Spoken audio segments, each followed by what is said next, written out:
Coaxial Sports High School Football Game of the Week is brought to you by Bob Evans. You won't go hungry at Bob Evans. You won't go broke either. And by Columbus State. Fall classes begin September the 21st. And by USA One Real Estate. And by Larry Stewart and Remax Connection.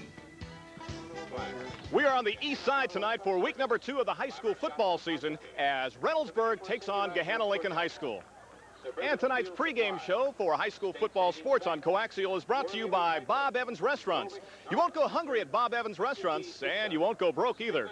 Good evening, everybody. I'm Randy Reinhardt, along with Tom McDonald, and welcome to high school football action here on Coaxial Sports. Tom, week number 2 of the season brings us to the east side and a matchup tonight between the Raiders and the Lions. For Reynoldsburg, here's a team under Bob Stewart that has to be a little shell-shocked based on what happened last week. They lost to Westerville South by a score of 53-23, a game they were losing 40-0 at the half, but they bounced back in the second half to score 23 points.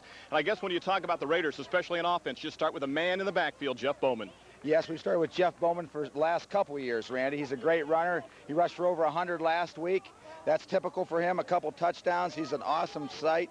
And the one thing about him is he's going to stay fresh because he doesn't have to play defense. He is outstanding. He's been on the varsity for 4 years for the Raiders.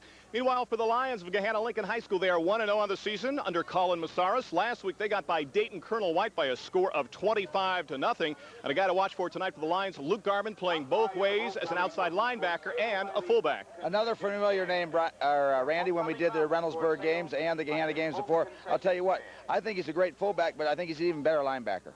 Tell you what, Garman is a force, rushed for over 90 yards last week, scored 2 touchdowns, and even threw a pass and completed it last night against Colonel White. Now, Tom, when you take a look at these teams tonight, what are you going to be looking for in this matchup? Well, I'll tell you what, Reynoldsburg has to be pumped because they came off a very disappointing defeat.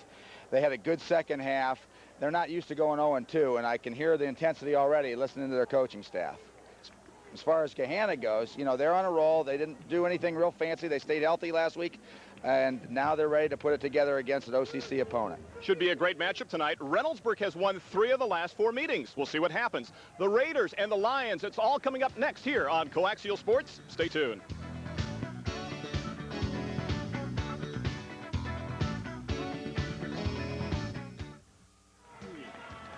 Welcome back to Gahanna Lincoln High School. Randy Reinhardt along with Tom McDonald as we get ready for the start of the second weekend of the high school football season from Gahanna Lincoln High School. And the Lions won the toss, and they will receive in their gold and blue uniforms, and Reynoldsburg in the white trimmed in purple and gold. And Tom McDonald, a big game tonight, especially for Reynoldsburg. You talked about the thrashing they had last week, 53-23 at the hands of Westerville South. The worst loss ever by a team coached by Bob Stewart, and that goes back over 4 decades. You're right, Randy. I don't remember that ever happening. And, of course, the quality Coach Stewart is, he's going to have them ready tonight. There's no doubt about it. And quite honestly, in that game, everything that could go wrong conceivably for the Raiders went wrong in that contest. They had a couple of kicks that were taken back for scores, and it was just a rough night all the way around. They were down 40-0 at the half, but bounced back to score 23 points, actually cut it to 40-23 and had a chance to score again. But Westerville South prevailed by 30 points. And for Gahanna Lincoln, they had it on cruise control, Tom. That game, they won 25-0 over Colonel White. Really with some scouts in the stands, I think the thinking from Colin Massaris and company was, let's not show too much in week number 1 and save our players. And a very good thinking at that, Randy, because you only have to win the ball game. It doesn't matter by how much. And you're right, you keep the kids healthy. Don't show a whole lot. Be ready to be a little more explosive tonight. Greg Harmeyer has it teed up and ready to kick it from the 40-yard line. This young man does all the kicking for the Raiders this season. He is also a soccer player as well. And here we go, week number 2 of high school football. Glad to have you aboard here on Coaxial Sports. And it will be returned starting at the 9-yard line. Up across the 20 to near the 24-yard line. The Lions will take over 1st and 10 from decent field position, as on the return is number 35, Brian Ross, who is back as a twin safety for the Lions. So they take over now, 1st and 10, mark it at the 24-yard line. We are just 4 seconds into this contest. There's the Bob Evans starting lineup for the Lions on offense. Dybel, Hunt, Lewis, Ongaro, Fisher, Randolph, and Tangeman up front. And in the backfield, Mitch Joya, the quarterback, with Garman, Scott, and Massaros behind him. And we'll check out other players as well, especially at tight end and wideout tonight for the Lions. 1st and 10, mark it at the 24-yard line. Massaros in motion. Well, misdirection in the backfield. It goes to Garman, the fullback, and Tom, he went nowhere fast. Maybe we'll lose 2 on the play because of a tough Reynoldsburg defense that played pretty well in the second half last week for the Raiders. As you can see right now, one of the extra wideouts going into the contest. Chris Payne will alternate in this game at wide receiver for the Lions, along with Eric Dybel. So we'll call it a loss of just about 1 on the play. We'll make it 2nd down and 11 with 11:10 left to go in quarter number 1. Glad to have you aboard here on Coaxial Sports for week number 2 of the high school football season. This time turning this corner will be Scott, and Scott gets back up to the original line of scrimmage, maybe up to the 25 on the play. Not much doing there, Randy, again, from the opening kickoff through these plays. There's the starting defensive lineup for Reynoldsburg. As you look at the Bob Evans starting lineup, watch for Price and Hoffman at linebackers. They are tough. Malone very good up front as well. In the secondary, Mobley, Beidel, and Edstrom. Edstrom is something else. He plays both ways for the Raiders. You don't see that too often in Division I high school football. Especially with the number of kids Reynoldsburg has out, which is very good. Over 70, close to 80 kids for Reynoldsburg, and Gahanna's numbers are up again this year. I don't know if it's a tribute to the weather, just the enthusiasm of the kids starting to come again, but in recent years, either team hasn't had very many players. John Price, the linebacker for the Raiders, had problems with his helmet, so the officials sent him off the field. He is replaced here on this 3rd down. We'll call it 9 situation with the ball resting at the 25. Scott in motion. Handoff goes inside, and nothing doing for the Lions on that first series as the Raiders were pumped defensively. Garmin on the carry. In fact, he's going to lose a yard on the play, setting up a 4th down and long with 10:14 left to go in the quarter. 3rd and 9 deep in their own territory early in the game. Gahanna chose to play it safe, punt the ball, and let that defense that hasn't been scored upon take over. And we talked about the fact that Gahanna did a great job last week. And Tom, they would have the size advantage when you look at this team too. Up front, they've got Damian Hunt, a 2-year starter, 6'3", 300 pounds across that front line. Lewis is 180, Ongaro 240, Fisher 215, and Randolph weighs 240 pounds. Garmin will stay into the game now to punt on a 4th down. We'll call it just about 11. There's a high kick, floating across midfield and scooped up at the 38-yard line for the Raiders. On the return is number 23, and that is Damian Packnett, the backup tailback. And the Raiders will have excellent field position to start their first drive at the 43 with 9:35 left to go in quarter number 1. Good kick coverage by Travis Stauberman, and that name is very familiar with all Gahanna fans. His older brother Chuck was an all-star this past season. 39 yards on the punt, Tom McDonald. Will give him 6 on the return. 1st and 10 from the 44-yard line. Look at the Raider line up front. Yeah, Bowman's in the slot left. The handoff goes to Edstrom, and I tell you what, he is nailed right at the 45. Give him 1 on the play, and that is it. And take your pick of Lions up front. There were 3 waiting for him on that tackle. Good size on defense by Gahanna as well. They tried to spread him out with the 1-back set, but they didn't fall for it. Officially, they'll give him his forward progress past the 45 near the 46-yard line. We'll call it 2nd down and 8 with 8:59 left to go in quarter number 1. Quarterback is Tom O'Donnell for the Raiders, 6'1" and 168, and but a junior. This is Bowman.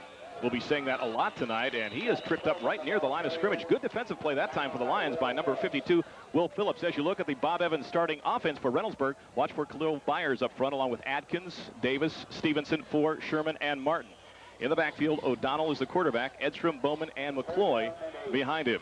It's also a nice job by Ben Murray, the right end, containing the play and forcing Bowman not to get to the outside. Murray, another one of these 7 juniors on defense for Gahanna this season. We'll call it 3rd down and just about 8. 8:18 left to go. Play action from O'Donnell, who looks downfield. He's got Edstrom. The pass is complete for a 1st down and more inside the 40, all the way down to the Lions' 35-yard line. Great play action, Randy, on 3rd down. And, we're thinking pass. They sent it back into the flat and picked up some big yardage. There's the D for the Lions. Tangeman, Metelka, Diley, Murray up front with Garmin, Phillips, and Williams all starting their 2nd year at linebacker. Hawkins, Stauberman, Cassidy, and Roenbeck, all newcomers in the secondary for the Lions. A gain of 21 for number 21. Make it 1st and 10 from the Lion 35-yard line. The Raiders with the first threat in this contest. And there's a big threat right there. And Jeff Bowman, as he takes it inside, cuts back and picks up 5 on the play. Right, that time was a little misdirection. Designed to run behind the right guard, number 52, Ryan Four, 6'3", 210. And a 2-year starter for the Raiders as well. Officially, they mark his knee down at the 31. We'll call it a gain of 4 on the play. 2nd down and 6, as Bowman has been a force for nearly 4 years now for the Raiders. That's incredible when you think about it. I like to see some passing yardage, Randy, this year. He's now in motion to the top of the formation. Edstrom, the lone running back, and he gets it and just bulls his way inside down near the 25 and should have enough for another Raider first down. You know, we've been talking about Bowman and what a force he's been. When you look at Shane Edstrom, here's a guy that's 6'1" and 195, and they say perhaps the fastest man on the Raiders team. Once again, right up the middle with a trap. Reynoldsburg, looks like they have good size on that offensive line, and they're taking advantage of it. So the Raiders with a good drive that started at their own 42.5-yard line. 7:07 left to go. 1st and 10, mark it from just inside the 25-yard line in Lion territory. This is Bowman. Picks up maybe a couple on the play, and that is it. We talked about the young Gahanna defense, but boy, Tom, they are big too, just like you talked about on the offense. They've got good size. Hit made on that play by number 19, Keith Jablonski from the secondary. All right, you'll see it designed to go off tackle. He cuts wide, but there he is waiting for the hit. Number 19, good hit. Bowman so far in this contest, Tom, 4 carries for 9 yards. You know, Reynoldsburg's going to pull out all the stops here, Randy. They've already thrown a pass. They could run a reverse before too long. 2nd down, we'll call it 8. The ball at the 23. Byers wide to the bottom. This is Bowman inside, and he crushes forward to maybe the 20-yard line. There's that little counter coming back to the short side. Of course, they're in 4-down territory now, so Reynoldsburg is going to try to maybe grind it out and get that first down on 4th down. The Raiders, of course, 0-1 on the season. They play in the OCC Capital. Last year, 6-4 under legendary septuagenarian Bob Stewart, 7th year at Reynoldsburg, but a career record when you combine his years at Eastmore of 234, 92, and 8. Wing to the bottom of the formation on a 3rd down. Let's call it just more than 6. O'Donnell looking for the quick pop over the middle, has the tight end. He's got it for a 1st and goal inside the 10, down to the 8-yard line, making the catch, the 3-year starter at tight end, Tony Martin. Yes, nice play fake, and Tony Martin is a big man. He couldn't sneak out. I wouldn't have thought this wide open, as big as he is. He's sandwiched pretty good, but boy, that's a perfect pass, and 1st and goal for the Reynoldsburg Raiders. A 14-yard gain on the play. Great drive by the Raiders. 5:47 left to go here in quarter number 1. We'll see what happens on this play with Ennis wide to the bottom of the formation. Again, a wing to the bottom. Now in motion, number 46, that is Jay McCloy. It'll be Bowman around the right side to the 5. Look at the speed of the corner, and he tippy-toes into the end zone for the touchdown from 8 yards out with 5:31 left to go, and now the Raiders take a 6-0 lead. That's probably sure not the first time we've seen Bowman score, but you're right. He's got that great acceleration, and when he gets to the corner here, set motion, there's a decoy, covers the ball up. Once he sees that corner, yeah, look at there. I'm in, dancing, a little footwork, drop the ball, we're ahead. Bowman with 6 carries on that drive, good for 20 yards. An extra point time now for the Raiders in the person of number 22, Greg Harmeyer. There's a snap, the kick is up, and plenty of leg. He's not a soccer player, he's a football player. Yes, count that one, Randy. And with 5:31 left to go in quarter number 1, the Raiders are up 7-0. Tom, are you surprised? Well, you know, not having seen the last the week's games last week, I'm not really sure. I know Reynoldsburg's a heck of a football team year in and year out, and so is Gahanna. Both of them are very powerful, so I expect a close game. What a drive by the Raiders as they take the lead, 7-0, and there is the 7th point going into the atmosphere right now. You know, I was just thinking, am I surprised? I would not be surprised at what probably happened at Reynoldsburg's practices this past week, Randy, and I think the intensity level had picked up. If you could survive this week of practice, this game's going to be cake for most of these guys because, you know, that's what you have to do this early in the season. You just have to forget that first one if it doesn't go your way and build on the last 9.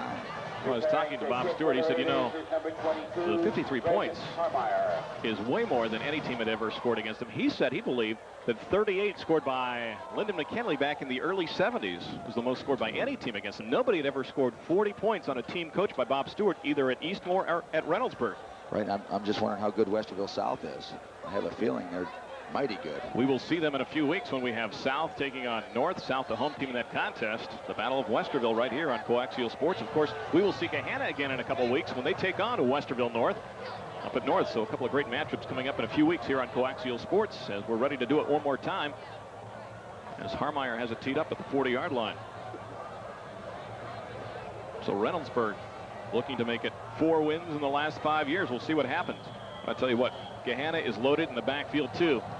He'll just hit you and hit you and hit you with that wing tee, and Garmin and Scott are forces to be reckoned with. Speaking of Scott, he's got it right now out across the 20, 25, 6'30". You know, Tom, he's more of a glider and a slasher when you compare him to the other tailbacks they've had here in the past at Gahanna Lincoln High School. Right, long-legged, but he's got great acceleration and good speed, and he followed that wedge and got pretty good field position. 24 yards on that return for Ricky Scott, so the Lions take over trailing 1st and 10 now. Their own 32.5-yard line with 5:21 left to go in quarter number 1. I'm Randy Reinhardt along with Tom McDonald. Our statistician tonight is the legendary Eric Whitehead, making a guest appearance. And a fumble on the exchange. Joya hunting for it, the quarterback for the Lions. And let's see, I think Gahanna has it again, but maybe they'll lose a yard on the play. They got it back, Randy, and that's a huge break for them because, boy, the way things were going, if they put that ball on the ground and Reynoldsburg came up with it, could be a very tough night. Anyway, they haven't done much on offense, as you'll see on the replay. It just looks like an exchange from the center and quarterback problems. He never really had the handoff. As a coach, I used to blame both of them because they'd always try to blame each other. Good recovery, yeah, by Joya on the play, the 6', 200-pound senior. He's got great size for a quarterback here at Gahanna Lincoln High School. Call it 2nd down and 11. That is Scott in motion. Play action. The quick pop is caught, but to make the catch, Masaros has to go down to one knee, and he'll get it back to just about the original line of scrimmage. It'll be 3rd down and 10. And you'll see it. The motion really doesn't affect the Reynoldsburg defense. This pass is going to be open all night, and it looks like the wideout was coming down to block the corner. If they can ever get that completed without him having to go to the ground, they could have a big gainer. That's the thing, too. If you watch for, like, Eric Dybel, he's a great downfield blocker, the wideout for the Lions. There's Colin Masaros. There you saw to his left, assistant coach Kidwell. Tim does a great job as well with his program here. Stability, that is the name of the game here at Gahanna Lincoln High School. 3rd down and 10. Joya rolling, nearly slips down, keeps his balance, looks, pump fakes, and he is going to go down back around the 29-yard line. I think he lost his footing, Randy, and then by that time the defensive back converged on the wide receiver, and it was a smart move maybe not to put that ball up. And John Price was right that time, the outside linebacker following Joya all the way across the field. You see on the replay plenty of time, which could pay off. He tries to break the pocket and decides not to force the interception. Price, 6 feet, 195-pound senior for the Raiders at outside linebacker, had 2 interceptions and a sack and blocked a punt last week against Westerville South. So Garmin now on to punt. Had a very nice punt the first time and good coverage. I only count 10 guys on the field. Is it me? 1, 2, 3, 4, 5, 6, 7, 8, 9, 10. I only see 10 for the Lions. Maybe I'm wrong. I think the left end that's going to have to run out there and get the wrath of Coach Masaros. Here he comes. Number 1. I do know some minor math. Yes. And there's a dead ball. Play of game called against the Lions. They were a player short. Officials for this contest tonight, your referee is Gary Porter. Your umpire is John Guroy. The linesman is Tim Royer. The line judge is Brian Collins. And the back judge is Tom Holdridge.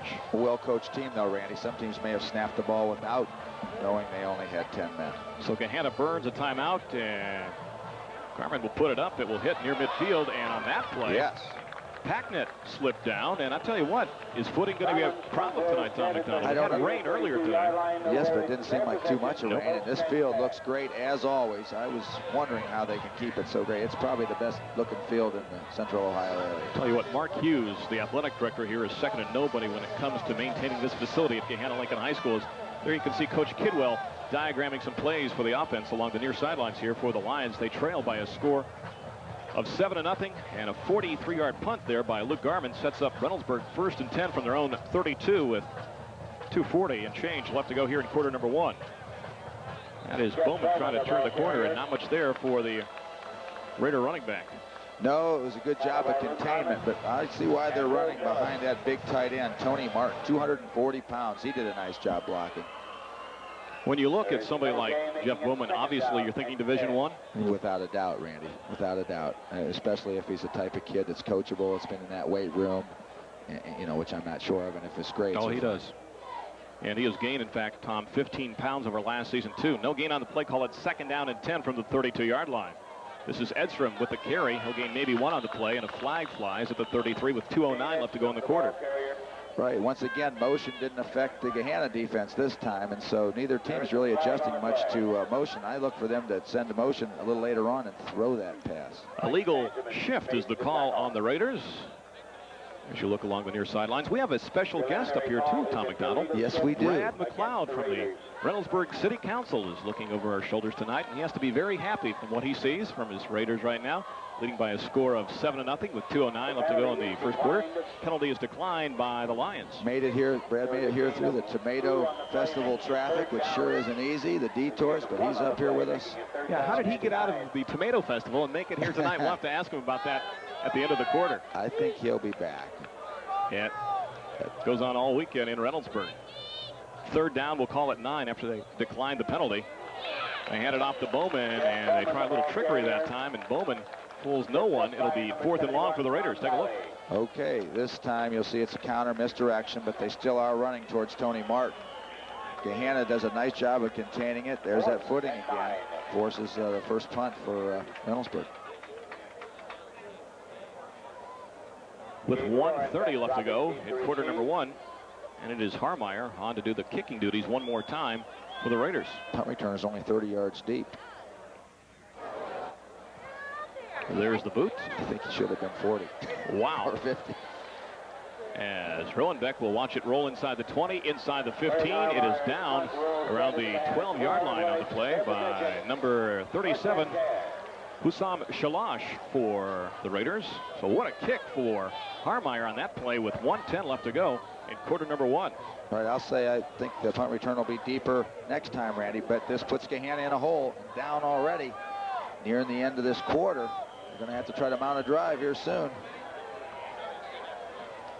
Unofficially 58 yards on that punt by Mr. Harmeyer. Holy smokes, over half a football field. Reminds me of your playing days in high school. In no way whatsoever. 1st and 10 from just past the 12. This is Garment up the middle. Big hole across the 15 up to the 19. Actually wasn't a huge hole, but if you've seen Garment run the last couple of years, this is a guy that can take a small opening and turn it into a 6 or 7 yard gain as some of the lines along the near sideline get some refreshment. He did just that, Randy. He looked like Joel Lewis. Not a very big young man, but very physical. Was one of the men involved with the blocking. They haven't watered down the offense here in the first quarter of play as we wind down to what could be the last play of the quarter. This is Garment inside, and he is nailed right around the 19-yard line. Be 3rd down and short for the Lions. I'm trying to figure out how Westerville South could score all those points. Dave Malone is a big man at 240. That defensive tackle. Reynoldsburg's putting men over the nose and the 2 guards, as you'll see on the replay. And that isolation play is going nowhere. And I am proud to say not only is he a member of the Randy Reinhardt fan club, Dave Malone is also the president. Is he really? We have played 12 minutes at Gahanna Lincoln High School, 12 in the book, and after 1 quarter, Reynoldsburg on top by a score of 7-0. Back with more of the high school football game of the week as produced by Coaxial Sports right after this. Stay tuned.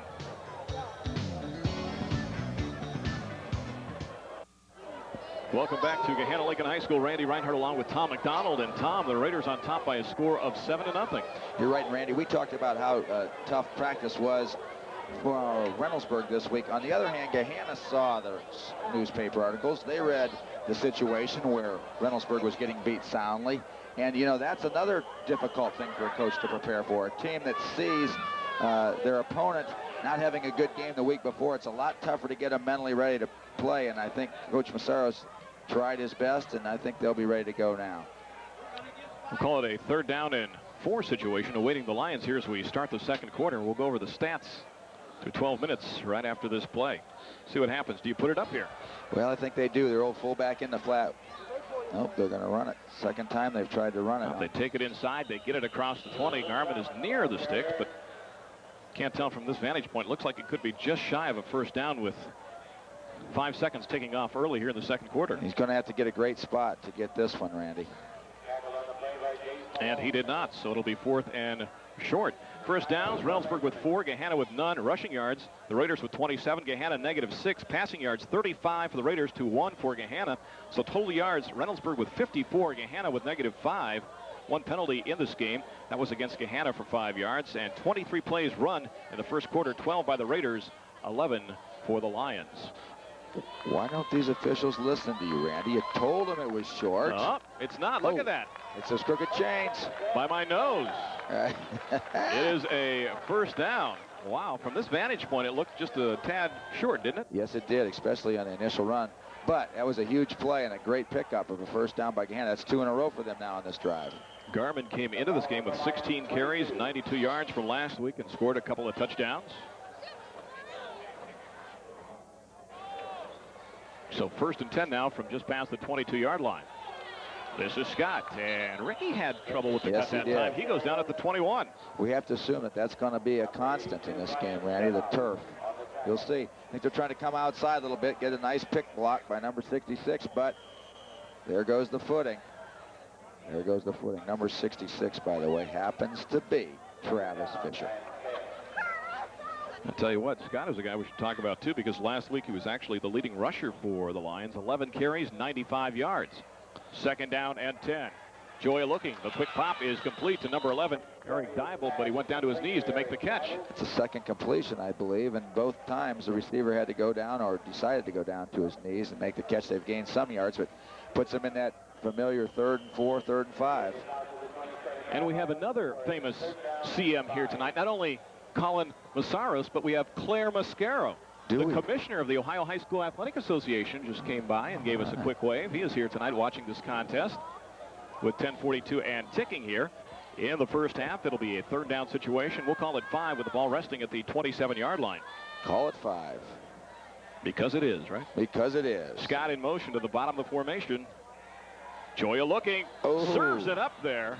Oh, I tell you what, the guy that was salivating on that play from the secondary was number 12, Tony Mobley. You're right, that could have been a lot worse, Randy. It was a motion, and then you'll see 3 receivers coming out. Number 25, number 86 is the last one. That's who he threw it to, but waiting in the wings if it had been just on a little farther, Tony Mobley. 86 is the tight end, Ben Murray, the receiver on that play. But I tell you what, Mobley said, oh boy, let that carry a few more yards, and I can take it in for 6. So with 10:26 left to go, it is a 4th down situation for the Lions, and they'll be forced to punt one more time.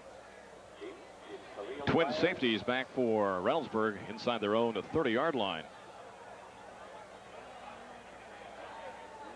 Uh-oh, that could have been very costly for Reynoldsburg.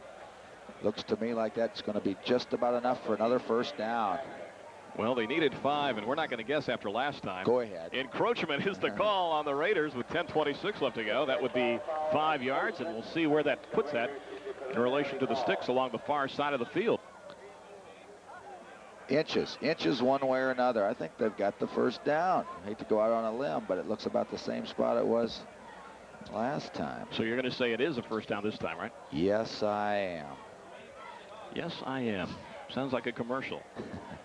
As Gary Porter and company march the ball across the 30-yard line, and now they will go ahead and check after they've marched the penalty 5 yards where that is in relation to the sticks along the far side of the field. Then we'll get our second measurement of the first half. Tom says it is a 1st down. Oh, wow. Once again, it must be an optical illusion here. Geometry is making us go silly because that was a 1st down, Tom, by nearly a yard. And a huge play for Gahanna to maintain possession of the football. Reynoldsburg would have got decent field position, but now another chance for the Lions. And they've got to drive alive with 10:26 left to go in the first half, and Joya checks back onto the field after getting some information from Coach Colin Massaros in his 7th year as the head coach, but he was an assistant here for 10 years before that. Talked about the stability in this program. It is phenomenal. Dybel is wide at the bottom of the formation. A couple more chances for Garmin. But Joya with the play action rolling, looking downfield, pressure from behind, looking long downfield for Massaros, and it goes through his hands at the 22-yard line. That was a heck of a pass on the run. I really hadn't seen much out of his arm on previous plays or series, but boy, this kid showed me something there, Randy. He hurled it a long way. Could have been caught. Wow. Good play action. Put that up nearly 50 yards in the air, Tom McDonald. Right, it's been a couple 3rd downs where they've run the ball, so I can see where they may have caught Reynoldsburg's defense a little off guard, and that's their patented wing tee bootleg pass. Throwback to the tight end on a post. Chris Payne, one of the messenger wideouts, now checks in with the play for the Lions. He goes wide to the bottom of the formation with 10:17 left to go. 2nd down and 10, ball resting at the 33-yard line. Joya again. He's got Payne short. He makes the catch, and he slips down on the play at around the 40-yard line. It'll be 3rd down and short. Right on the money again, Joya. You'll see good protection, which is going to prove pivotal later on. This is the out route. He puts it right to the outside now. could have kept his feet, he would have had that first down. 3rd, 3. So Payne with his first catch of the season. It'll be 3rd down and 3, as Tom said. It will be Dybel wide at the top of the formation. Scott and Garmin in the backfield. Behind Joya with Masaris on the wing. Quick count, it goes to Garmin, and Tom, he did not get it. They tried to catch the Raiders napping on the quick snap, and he only picks up 1 on the play. I don't think they're in 4-down territory here either, Randy. I know they're going to be close. They may line up, but you'll see it's just an isolation play. Hoping to get Garmin 3 yards. Nothing doing. The Raiders are in there. There's your, that's number 66 that I thought did a nice job low and tough. That's Jenkins. Who plays defensive tackle for the Raiders. It'll be 4th down and just about 1. With 9:15 left to go here in the first half, and a whistle will stop play as the Lions now burn their 2nd timeout in the first half. They have but 1 remaining. I've got the Raiders with their full complement of 3 timeouts left. How about this? Decisions. Early in the 2nd quarter, we're talking about going for it on 4th and 1 at your own about, what, 41-yard line? Yes, sir. And the thing is, Tom McDonald, the Raiders defensively have done a good job at stuffing Gahanna inside. They've done a good job stuffing them everywhere. Now, last time, as you remember, on a critical 4th down play, they were in punt formation. Reynoldsburg jumped off sides. This could be another decoy type of situation. We have a play, and most coaches do, that's called the no snap play, in which case they're not going to snap it no matter what. They're just going to try to draw Reynoldsburg offside again, but I don't think it'll work twice in a row. They learned their lesson, Reynoldsburg did. So if Gahanna's going to get this first down, I think they're going to have to earn this one. And the Raiders aren't sending anybody deep right now. Edstrom, safety man, is the deepest guy back, only about 14 yards from the line of scrimmage. That is the story here on Coaxial Sports. Glad to have you aboard. There's a time remaining here in the first half. Coming up at halftime, we'll be entertained by both high school marching bands, and hopefully we will talk to Roger Welsh, the head football coach and athletic director at Capital University. 4th and just about 1 from the 41-yard line. Masaris in motion. It is Garmin off the right side, and boy, he is lucky he's 6 feet tall. Otherwise, it wouldn't even be close. It's going to be close. That second effort probably gave him enough, Randy, but it sure isn't by much. You'll see on the replay, they send a man in motion, put 2 blockers at the point of attack. Reynoldsburg shoots through nice, but that lane could have done it, as we see an injured Lion. That is Luke Garmin, who is down right now, the fullback and outside linebacker, and what a huge loss that would be. Another one of the few guys that you'll see playing both ways here in Division I high school football. They attend to him right now at the 43-yard line. If they haven't burned the replay in the truck, maybe we can look at that one more time to see what happened. Maybe something happened with his plant foot, or maybe he fell on the football. Maybe we can find out what happens with 9:10 left to go here in the first half. Take a look one more time. Okay, you'll see a bunch of gang tackling. You know, in this, you're always pumped up a little more on defense on these 4th down situations. It looks like he did get his knee chopped with a helmet there. Rolls over on it. And they attend to him right now at the 43-yard line. Of course, after they do that, then they will check to see if the Lions did indeed have the first down. And here's a guy that the Lions would hate to see go down to an injury. Dante Hawkins at 6'1" and 170, and a junior would be the backup fullback. And what a player he is going to be for the Lions. Already an outstanding basketball player, and this kid is a blur. Of course, with the offense that they run here, with this wing tee and the fact that they run the belly and the trap and the buck sweep and everything, the fullback is more than just a blocking back in this offense. He's the main man, Randy, and this would be a terrible loss for Gahanna, not only offensively but defensively as well. Looks like he's going to be okay, though, and that's a good sign for the Lions. As the sun goes down here on the east side of town, amazingly, a half an hour ago, Tom and I were wearing the sunglasses trying to fight the glare. But it is now a high school football Friday night officially here on Coaxial Sports, and Garmin comes off the field under his own power. Yes, let's breathe a sigh of relief there, and let's see, they give him the first down as well, so good things are happening here for the Lions. At the 42-yard line, so 1st and 10. With Dybel wide now to the top of the formation, and the man I talked about earlier, Dante Hawkins, is the new fullback in the backfield for Gahanna Lincoln. And Joya with pressure on, looks, and he slides down again around the 37-yard line. Tom, you don't want to harp on it. There was good pressure, but again, as he tried to make his move, he lost his footing. That's right, and this Reynoldsburg defense is fired up. They're coming after him. A great pressure from the outside. It looked to me that was Roger Clay, the defensive end. Right, Clay. And he is just an animal. He put his hands up, forced him to pull the ball back down, and then the quarterback tripped and lost about 4. Yep, we'll call it 2nd and 14 now from the 38-yard line. Roger Clay Had a good scrimmage against Brookhaven in the preseason. He had 3 sacks and 10 tackles in one of those contests. Quick off the ball, Randy. Very quick off the ball. Standing 6'3" and 180. Joya pressure from behind. He will go down. He never saw it. Did we say guess who quick was there? Off the ball? Roger Super Clay quick off the ball. does not have his feet in play. He was rapid along that turf, and he makes the sack with 8:11 left to go in the first half. All right, coming all the way from the backside. You'll see he's on the right of the screen. It's the play action pass. Quarterback tries to roll out. He really, if he could have got away from Clay, would have had time to throw that ball, but nothing doing. Super defensive effort. There he is, big number 86 for the Raiders. A loss of just about 7 more. We'll call it 3rd down and 21. The ball resting back at the 32-yard line with 7:45 left to go in the half. Joya rolling, looking downfield, and dumps it off and throws it incomplete. Clay almost had him again this time. Too long for the short man and too short for the deep man on the play. Closest man to the ball was number 86, Ben Murray. You'll see Joya break contain on this. He's looking deep because they needed 21 yards for the first down. There was Clay blocked, and Joya gets popped pretty good at the last moment. So Garmin is healthy enough to come back onto the football field and punt. That's another position you have to remember about Luke, too. Offense, defense, and special teams. Looked like it was the left leg they were working on, but let's just see how this goes. As you said, it looked like he got banged in his left knee with a helmet. And with 7:37 left to go, he's standing inside his own 20-yard line with a line of scrimmage at the 32. There's the boot. It is more of a line drive attempt this time. Will hit at the 37, roll to around the 30, and it is touched on the play by Damian Packnett. The Raiders will recover with 7:27 left to go. Dangerous move on that play by the Raiders. Yes, Damian will hear about that one, but Reynoldsburg dodged a huge bullet there, and they have good field position. There's a little over 7 minutes left. You'll see on the replay, you know, it was a gamble to pick it up. Probably not very smart, but he was alert enough to get back on that football. As we say to our small kids at home, Tom, right? No, no, no, no, right? Yes, definitely not. Well, we sometimes don't speak that nicely. I'm sure he heard an earful on that one. No. Byers wide to the bottom of the formation on a 1st and 10 from just past the 29-yard line. O'Donnell to Bowman. Look out. Boy, I tell you, he was 1 block away from springing that one. Picks up maybe 4 or 5 on the play. He runs hard, hits it hard in there, but this Gahanna defense is very formidable as well. It's going to be tough to get yards tonight. You'll see that's the off-tackle play or isolation, and he covers the ball up very well. Call it officially a gain of 4, make it 2nd and 6.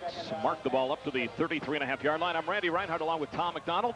Glad to have you aboard here on Coaxial Sports. Friday night, we're on channel 36. Sundays at noon, we're on channel 33.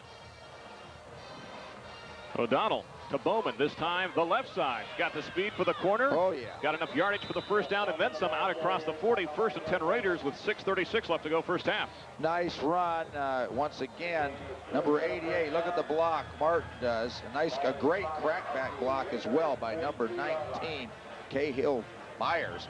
And he almost breaks this one, but he did get enough for a first down. Yeah, it's funny, too, when you look at Byers. Here's a guy that is listed at 5'8". If he's 5'8", then I'm about 6'9". Well, he sure blocked like 5'8" or 6'8" on that one. It was a great crackback block. Khalil Byers can be a force for the Raiders. 1st down and 10. Mark it at the 42. 6:19 left to go in the half. Will it be Bowman again? Nothing fancy. And nothing doing this time as the Lions stack it up. One of the first guys there, Tom, was number 71, Tom Diley, to make the hit. Right, he penetrated across on his counter tray play and destroyed the blocking scheme. That was bump and run coverage. Gahanna was blitzing on that play their corners tight. Let's see if they do it again, and Reynoldsburg may try to hit him deep. And there you look at big number 52 for the Lions. That is Will Phillips, and he has been a force the last 2 years. A 2-year starter now and only a junior at middle linebacker. 2nd down and 10 from the 41-yard line. Yes, O'Donnell looking, and he slips down back at the 34-yard line. That's exactly what the Reynoldsburg staff saw. A little tight coverage, and they were going to go deep. They had a man running the flag route, but it's hard to tell. I think he was pretty well covered, but as you'll see, the grass looks great, but it must not be. Well, it's an excellent turf. The only thing I'm wondering is it's a little matted, almost like it's been rolled a little bit. Perhaps that is causing a bit of a problem here tonight, although as you look at it from this level and down on the surface, I can tell you that it did not look like it would be a problem tonight at all. We'll call it a 3rd down and 16 situation now with the ball resting at the 35-yard line. They'll keep it on the ground. Bowman will try to turn the corner, and he can forget about that as he is stacked up just past the line of scrimmage. I don't think it was designed to go quite that wide, but he tried to bounce it to the outside, and then, of course, there's nothing doing. It looked to me like Stauberman, number 4, maintained his contained position and makes the hit, initial hit, number 4. Yep, he is there, and he gets some help on the play from number 52, Will Phillips. And now when you say Stauberman here at Gahanna Lincoln High School, let's go back to Chuck, who was a great athlete here, and they have another brother that's on the roster right now besides Marshall Stauberman. That is Travis. Right, he already made a tackle on the special teams. Harmeyer to do the honors, a high snap, pulls it down with 4:31 left to go. A little rush put on by the Lions, a boomer. And it goes through the hands of number 32, and that is Rowenbeck.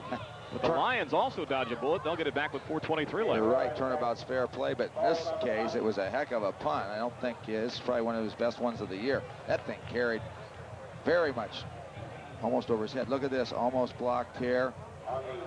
Got the ball to turn over. It's great kick coverage.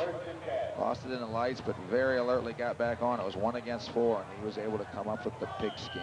45 yards on that punt by number 22, Greg Harmeyer for the Raiders. So it's 1st and 10 Lions now. Mark the ball back at their own 18.5-yard line with 4:15 left to go. They have the ball trailing by a touchdown, 7-0. Bowman has the only score in this contest, an 8-yard run. Joya, the quick pop, the pass is complete. Out across the 20, and a gain of about 5 yards on play. Tom, I almost want to say that do you set up the rainy field scenario here as you look at a crescent moon over Central Ohio, because the receiver knows where he's going, the defensive back has to guess, and when you play a game when it's very rainy, you always say that the offensive wide receiver has the advantage. Is that a situation here tonight? That's what they say. I was never 100% sure of that, but I'll tell you, Tony Mobley, number 12, did a nice job on the tackle. This is one of the few times when the receiver who caught the ball wasn't on his knee. Payne with his second catch in this contest. Officially, they'll call it a gain of 6, 2nd down and 4. Oh, Scott tries to take it inside on the counter play, and he is kissed big time for a short gain of like 2 inches. Yes, he was pounded pretty good. It looked to me like number 56, Dave Malone, may have been in there, among others. But time is becoming a factor. We're down to close to 3 minutes now. It's a crucial 3rd down for the Lions. That is a big mantle to carry. And you're the president of the Randy Reinhardt fan club, and Dave knew that going into the season, and he's handling it admirably so far. In fact, they're going to say that on the play, you've got a loss of nearly 2, so we'll call it 3rd down and 6 with 2:54 left to go. Let's see if they go up top as Scott is in motion. Looks like they're coming after him again. Good call, the draw. Yep, to Garmin, but he'll only get up to around the 22, 23-yard line as he has to hurdle a number of ankles on the play, and it'll be a 4th down situation for the Lions. Take a look. You'll see they're trying to take advantage of Reynoldsburg's excellent rush, Clay and company. And if he wouldn't have got tripped up, 66 may have been in there too, Jenkins, but he was on his knees and made a tackle. And right place at the right time. Colin Masaris now with some words for his offensive front line as they come off the field right now with 2:36 left to go in this contest. Right, I think Reynoldsburg probably burned a timeout, Randy, because they have an opportunity to get the field position now. They did. That's their first. They have 2 remaining. Gahanna Lincoln with 1 left here in the first half. And Tom, just a reminder, next week, another great game. It's going to be Tom McDonald night because we've got Tom's old school, Groveport, taking on Pickerington, where he currently lives. At least that's the school system that you live in. Yes, that game is coming up next week here on Coaxial Sports. And at halftime, we'll be entertained by a great marching band next week, the OU Marching Bobcats. We'll see 2 great ones tonight as well as you look at the Gahanna Lincoln Marching Band warming up on the far side of the field. Also, we'll see the Reynoldsburg Band tonight, and hopefully we'll talk to Roger Welsh, the head football coach at Capital University. And Dottie, what are you doing? She's got the dish mic tonight. At the dish mic. You know, Randy, they had an opportunity because of the good punt to set up a return. I know last time they set it up to their bench, which is the right. Let's see which way they set it up this time, Reynoldsburg. With 2:36 left to go, Packnet and Byers back deep. Garmin gets it off. Yep, set up to the right again. And they watch it hit and go out of bounds with 2:29 left to go. And it will go out of bounds, I think, still in Lion territory, somewhere around about the 48, 49-yard line. Correct, Randy. So we may see a little air raider here. 27 yards on the punt by Garmin. So 1st and 10 Reynoldsburg, mark it at the Lion 49-yard line. Do you put it up right away then? Well, 2:29, you still have a little bit of time to use your total offensive package, but before too long, I look for it to head airward. Gary Gettle is wide to the bottom of the formation. Edstrom readjusts. Reverse. Yep. And this is Byers coming back around. Khalil trying to get back to the line of scrimmage and nearly touched down and finally brought down at the 46-yard line in his own territory. Also a flag resting way back at the Raiders 38. Right, that's a tough one. One Raider was clipping is what happened. They try to make a run to the right, and then they pitch it back. They have a speed man, and oh, yep, you got him in the back. You can't do that. Nice job of keeping his feet there. All for naught, but it was a heck of an effort. And the Lions decide to march Reynoldsburg back right now with 2:21 left to go here in the first half. Clip is the call on Reynoldsburg, so we'll march it back. And the Lions saying, yes, we want to try to get rid of that good field position that the Raiders did have to start this drive. So, Tom, they started from their Lion 49-yard line, and now they have marched all the way back to the Raiders' 23-yard line. Right. So they've moved back about 28 yards. The tables are turned, Randy. Before too long, you're going to see Reynoldsburg utilizing the rest of their timeouts to try to get the ball back. Byers wide to the bottom of the formation. O'Donnell looking downfield. The pass is tipped and incomplete. Interesting call there. They've got a long way to go, and they put the ball up, stopping the clock. Gahanna should get the ball back. Once again, we have pretty good protection. Nice effort out in the flat. Wouldn't have gained much anyway. So it'll be a second down and long situation with the ball on the 23. If I add correctly, I've got it 2nd and 37. Draw play time? I would definitely run the ball. Watch him hit 1 for 6. It'll be Bowman around the left side. Let's see if he stays in bounds. He does. He cuts it upfield. He gets across the 30 up to the 34. If you're the Lions, do you burn a timeout now? You've only got one left. I think after 3rd down. Okay. They only have 1 left. Yeah, you'll probably wait till 3rd down then. Take a look. You'll see on the replay, this is designed to make it look like it's going inside, then get to the outside. He's got some pretty good leverage here. In normal situations, that would be a good gain, but with 3rd 37 or 2nd 37, it really didn't help him a whole lot. And the Lions, Tom, decide to burn that 3rd and final timeout with 1:50 left to go here in the first half. So we'll see what happens on this 3rd down play. I assume if you're the Raiders, you keep it on the ground. You sure do. Definitely keep that ball on the ground or quick kick it or something like that. Tom, Gahanna Lincoln plays in the OCC Ohio. As you look at our location, high above Gahanna Lincoln High School. I'm Randy Reinhardt along with Tom McDonald. Get out of here, Greg Baker. You're a wacky guy, and I love you. Oh. He does. See, he zooms in when I sit down. You can tell that Tom is the taller guy and maybe weighs a couple pounds more, too. Give or take a ton. Just an inch. But anyway, Tom, we're talking about prettier on the, yeah, there you go. Gahanna Lincoln in the OCC Ohio. You know, last weekend, the teams in the OCC Ohio went 5-1, and 3 of the 6 teams threw shutouts. Westland, Gahanna, and Groveport. Yes. Westerville South, a big winner by 30 over Reynoldsburg. Dublin beat UA by 35 points. Watterson beat Thomas Worthington. Cardinals the lone loser in the OCC Ohio last weekend. 3rd down and half a mile. Officially, it's 28 yards. And it could be more. There's a flag with 1:48 left. Looks like they were going to put the ball up. And really, Gahanna has not dropped a little bit to play more of a prevent defense. They're still up there pretty tight. They could get burned as we see the penalty. False start is the call on the offense of the Raiders, so march it back 5 more. Well, I think Reynoldsburg's thinking last week, what the heck, we're going to not hold back anything, go for everything. So I was going to ask you about, because after you lose by 30 and get a pummeling like that, I would think that you're so gung-ho this 2nd week of the season, you've got that pride of the Raiders still in you. You're ready to go. Right. Almost as good as the spirit of '76 you see along the sidelines for the Lions. Same play. O'Donnell looking. And he hits his man across the middle. Number 18 on the catch. That is Gary Gettle. And Gettle makes it interesting, getting it out near midfield. It'll be 4th down and just about 11.5. Wow, and I think Reynoldsburg called timeout. You'll see it was good play action. He waited for his receiver to come clean over the middle. Delivers a perfect strike right on the money. Nice concentration. Tries to split the defense. Almost goes all the way before Stauberman makes the hit. Nice catch. Nice catch, Gary Gettle. Well, a timeout is taken by the Lions with 1:37 left to go. I had them burning their full allotment of 3 timeouts. Number 18 made a nice catch. Gettle.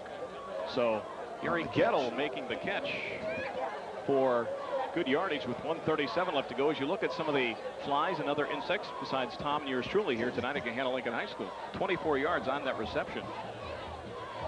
Right, and so you're telling me that the Lions took this timeout, forcing Reynoldsburg to punt, so they get field position. Not a bad move. Just about 90 seconds and change on the clock, and Mr. Harmeyer is into the ball game, standing at his own 36-yard line. Let's see what the Lions then do offensively. And Now they're motioning the return man to move back a little further, and Gabe Rowenbeck does so. Of course, his brother Josh, a great basketball player here at Gahanna Lincoln High School. This would be an incredible pick if he gets it all the way down there. It's more of a liner, but it carries big time. And he kicks it away from him and out. With 129 left to go inside the 10-yard line, they say. Wow, what a kick by Harmeyer on that play. Sure was. No trajectory, but that thing shot off his foot. No chance for return, no chance to field it, and out inside the 10-yard line. So the Lions now with 129 with their backs up against it. I would assume, Tom McDonald, that changes a little bit of your offensive philosophy with less than 90 seconds left to go and about 90 yards to go for a score. It would mine. Of course, we're down, Gahanna's down 7-0. They don't want to go into halftime behind, but on the other hand, you don't want to give up a cheap one with the footing the way it is. 1 or 2 touchdowns might win this thing. Marking officially at the 7. First and 93 from there. Hand off inside with 124 left to go, and it'll be a short gain on the play for the Lions. Yeah, it looks like they've decided that because of the field position, they're just going to take this to the locker room. And Reynoldsburg's decided something else, as you'll see on the replay. Not much doing there, and now Reynoldsburg's going to try to use some of their timeouts. And the ball squirted free at the end of that play with 1:14 left to go, and the Raiders will burn a timeout. Well, unofficially, I have them using 2 in the first half, but we'll see. Stranger things have already happened in this contest as the Raiders lead by a score of 7-0. Glad to have you aboard for week number 2 of high school football action here on Coaxial Sports. We talked about next week a great matchup between Groveport and Pickerington. And Tom, another thing I was checking was the Central Catholic League from last week. They went 5-1, and when was the last time you said this? The CCL went 5-1, and the team that lost was Newark Catholic. Right. That I don't think ever. It could have been a first. And of course, they played St. Henry, which most teams that do come up with an L. Must have been a heck of a ball game. Did you jog out there on Saturday night? I did indeed. You know me. 30, 40 miles was nothing to me. The problem was I got there and still couldn't get a ticket. That was a 4 o'clock start, too, for that game last Saturday. 4 o'clock, right after the old Browns game. Oh, no, that was the next day. It's all one big football week as far as we're concerned. Ball season. As you get our slant on things, second out in a bunch. Oh, he's hanging on that ball well. Yep, because Garmin with 2 hands.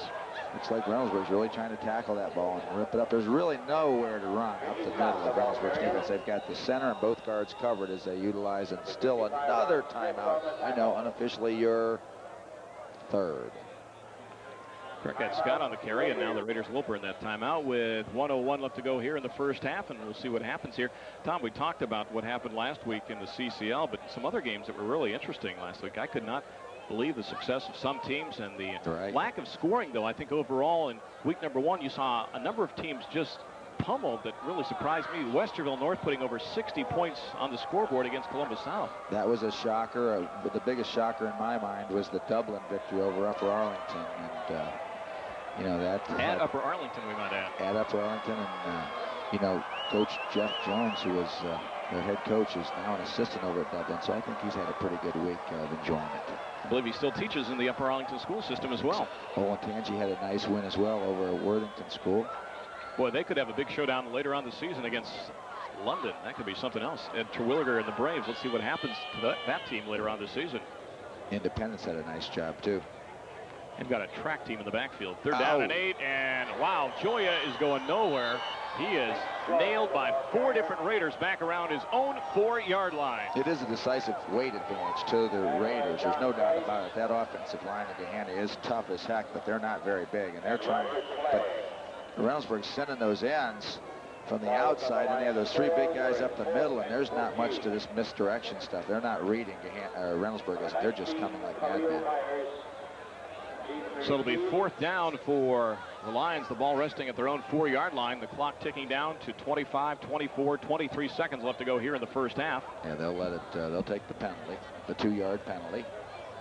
Do you want to do that? I'd almost rather kick it before that, but I guess not. They will take the flag with 16 seconds left to go in the first half and get the delay of game and march it back to the 2. Could we see the old punt, fair catch, free kick rule?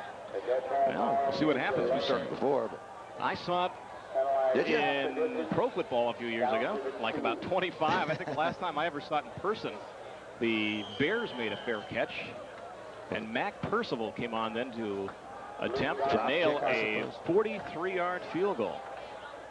Boy, that was back in the, I want to say late 60s, early 70s. You'd think Reynoldsburg would come after this. Nothing to lose. Garmin will get it off, and that's about all he wants to do. Good height. That's a run off. But let's see what happens. I think if you're the Raiders, you almost want to touch that ball, and a Lion nearly touched that. And there's 6 seconds left, so do you immediately come out and attempt the field goal? Well, I don't know what the kicker situation is for Reynoldsburg this year. That's going to be a mighty long one if he does. I look for them maybe try to send one deep. It would be a 39-yard field goal attempt, but they look like they're going to bypass that perhaps and go with the offense with 6 seconds left to go. Nope, and we'll see. No, Harmeyer's out there now. He is out there and is to hold. Clock's moving. With 1, they're not going to get off in time. Remember, change of possession. The clock starts immediately, and that will end the first half. Oh, that's... I don't think that would have been a heck of a kick. We'll never know. No. But we can tell you this. After 2 quarters, the Raiders are on top by a score of 7-0 here at Gahanna Lincoln High School. Back with our halftime show right after this. Stay tuned to Coaxial Sports.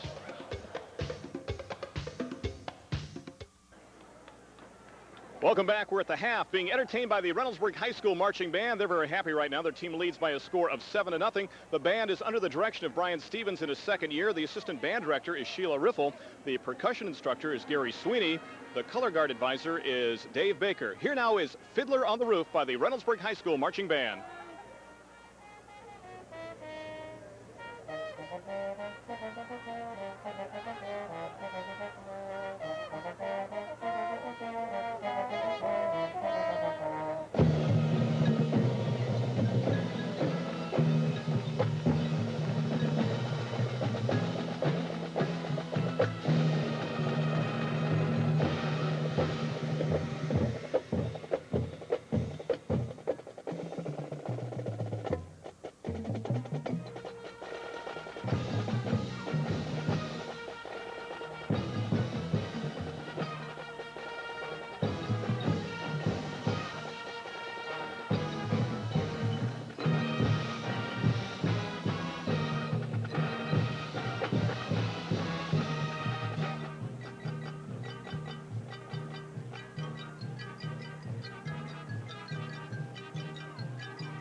The Reynoldsburg High School Marching Band entertaining here at the half under Brian Stevens in his 2nd year. Other members of the band we should mention, the field commanders, Lindsay Gantner and Joanna Schmaltz, 180 in the band. The theme to the program tonight was a Russian spectacular featuring works by Rimsky-Korsakov and by Prokofiev. First number was Dance of the Tumblers, then Midnight Sleigh Ride featuring the percussion section, and then Fiddler on the Roof featuring Jason Ishtawi on trumpet, Ben Sharper on baritone, and Catherine Bollinger on horn. The band is performing in the Reynoldsburg Tomato Festival on Sunday. The band has new band uniforms. Members of the community helped in the purchase by sponsoring a Buy a Uniform program. For that effort, the band would like to say thank you to everyone in Reynoldsburg. Again, a Russian spectacular tonight at the half featuring works by Rimsky-Korsakov and Prokofiev. From the Reynoldsburg High School Marching Band, and getting the applause right now from crowds on both sides of the football field here tonight at Gahanna Lincoln High School. And we are now getting ready for the performance by the Gahanna Lincoln High School Marching Band under Jeff Shellhammer in his 10th year. The assistant band directors are Diane Ballard, Chuck Miller, and Jim Voiles. The drum major is Brian Adams. There are 120 musicians in the band. The theme to the halftime show is music from the 60s. This should be a lot of fun. We'll catch the first number tonight. It is I Can't Get No Satisfaction by the Rolling Stones, followed by everyone's favorite rock anthem, Stairway to Heaven by, of course, Zeppelin. Hey Jude from the Beatles and Devil with a Blue Dress. Oh, we're going to miss Led Zeppelin tonight, but we will bring you the first number tonight. I Can't Get No Satisfaction. Events coming up for the Gahanna Lincoln High School Marching Band. Tag Day, if you're watching this Friday night, is tomorrow, Saturday, from 10 until 2. Also, no matter when you're watching this, the gold card sale is still on right now, but it is wrapping up. If you'd like more information about the gold card sale, you can call Gahanna Lincoln High School and ask for the band department for more information, as we're about to be entertained by the Gahanna Lincoln High School Marching Band under Jeff Shellhammer in his 10th year. We're at the half right now. Reynoldsburg on top by a score of 7-0. One score in this game. Jeff Bowman took it in from 8 yards out, and that's the story here after 2 quarters. Now, ladies and gentlemen, the Gahanna Lincoln High School Marching Band, and they can't get no satisfaction.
The Reynoldsburg and Gahanna Lincoln High School Marching Bands entertaining at halftime in 2 different twists. One with what you could call more of a classical refrain, and then, of course, Gahanna Lincoln going with music from the 60s. And what an outstanding halftime show we had here with these 2 high school marching bands. And hopefully the second half of this football game will be just as good as the marching band performances we have seen so far here tonight in this contest, with Reynoldsburg leading by a score of 7-0, and with Stairway to Heaven in the background. I think that would be an apropos time to talk to the lead man of the football program and the athletic department at Capital University. We are talking about the one and only Roger Welsh. And Coach Welsh, thank you for joining us here at the half. Randy, it's always great to visit with you, and of course it's great to be here to see such a great football game. There's 2 great defenses that are playing extremely well, 2 good punters, 2 great coaching staffs. It's a great matchup. Obviously, too, a dream come true for somebody like you in Division III. You've got these guys close to home if they want to play football and stay on the east side. When you're talking Gahanna and Reynoldsburg, it is a short drive to Capital University. Well, we've always done well in the area. We've had a number of players from Gahanna and Reynoldsburg over the years that have had great careers, and we're hoping to continue to recruit these 2 schools, plus other schools here on the east side. We get quite a few players that when they visit the campus, they like what they see, they like our programs, and we're going to continue to recruit heavily in these 2 programs as well as others in the neighborhood. Of course, I remember a defensive back by the name of Welsh who did a pretty good job at this program here at Gahanna Lincoln High School as well, too. Well, Roger, the start of the college football season is upon us. Friday night, as this is being taped, the game hasn't been played yet, but Sunday when they watch this, you will have already played Gannon. Your thoughts about the Crusaders as you go into the '94 campaign in the OAC? Well, I'm excited about our team. We have an inexperienced team. We returned only 7 starters on both sides of the ball, and I'm hoping that the first couple of weeks we can gel and be the type of team that I think we're capable of being. We've got an outstanding running attack. We've got a great stable of running backs. We've established Scott Burry as our quarterback from Lancaster. The players have confidence in him, and I think we're going to have a big play defense that's going to provide fans with a lot of takeaways, and I think will be a very exciting team. And the schedule seems to suit you to give a chance at least at the run for the title in the OAC this season. You play teams like Mount Union and Baldwin Wallace late in the campaign.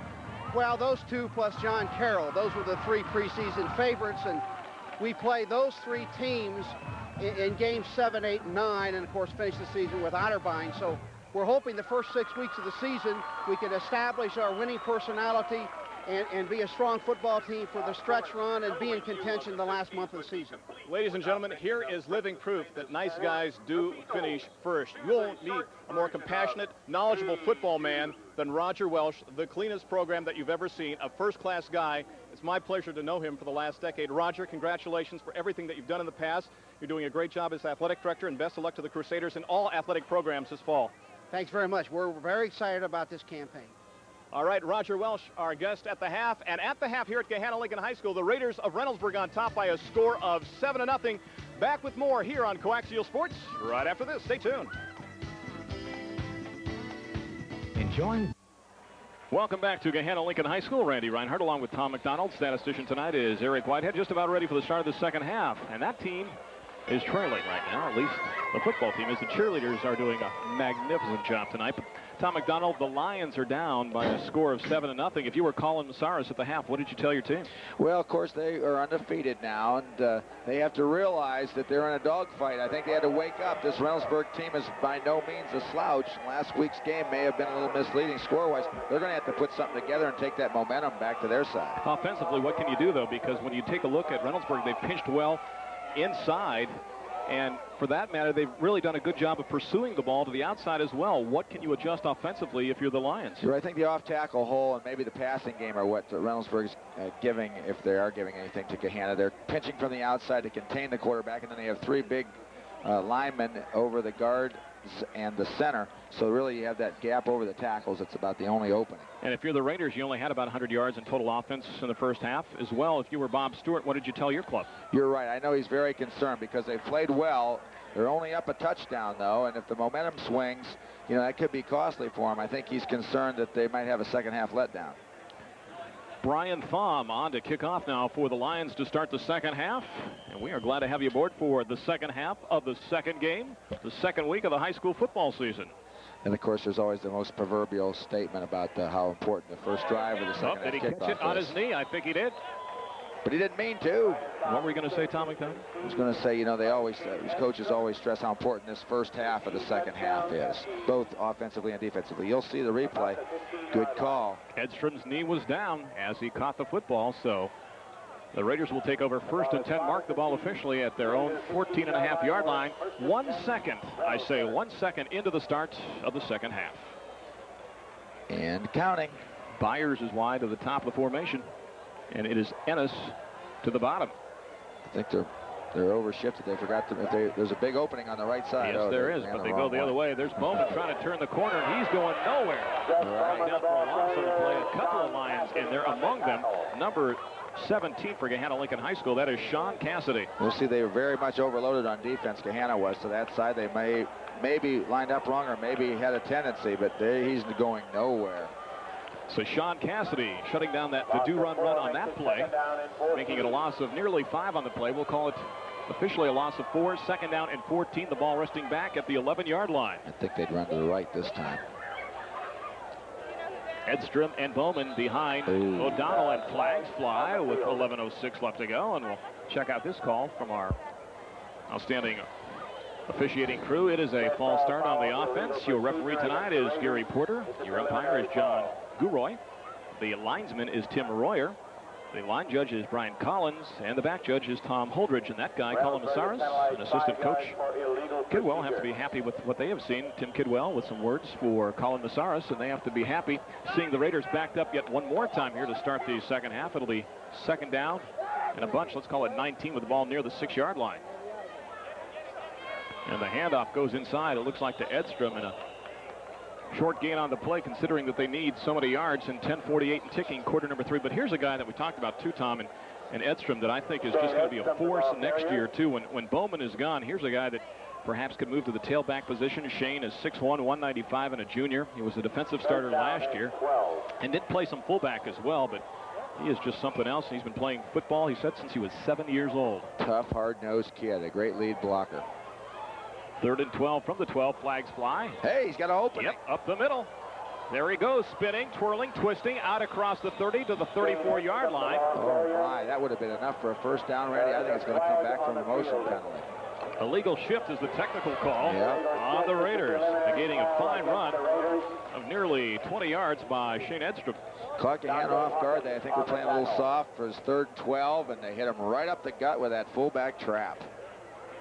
Of course, when Bowman moves like he went sent in motion, you know, defenses are going to react. They're not going to let him go unnoticed. And that's the thing. You key on that guy, and then we talk about Edstrom's speed, and he breaks one up the middle, and he could be gone for a touchdown. So we also talked about how important that first drive was, and had it not been for that penalty, as bad as Reynoldsburg had been playing the first minute here, they would have dodged a huge bullet. Now they're going to have to try to go for 3rd down again.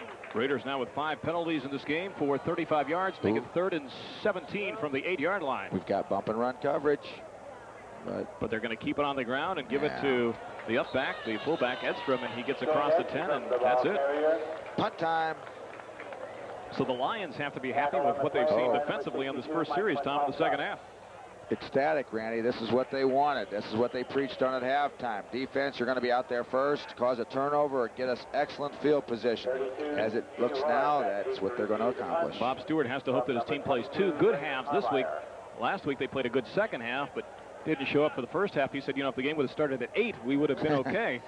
I think he's going to hope that he doesn't say that this game should have ended at 8:30. We'll find out. Can't tell anything from the first drive, and a nice booming kick by Harmeyer.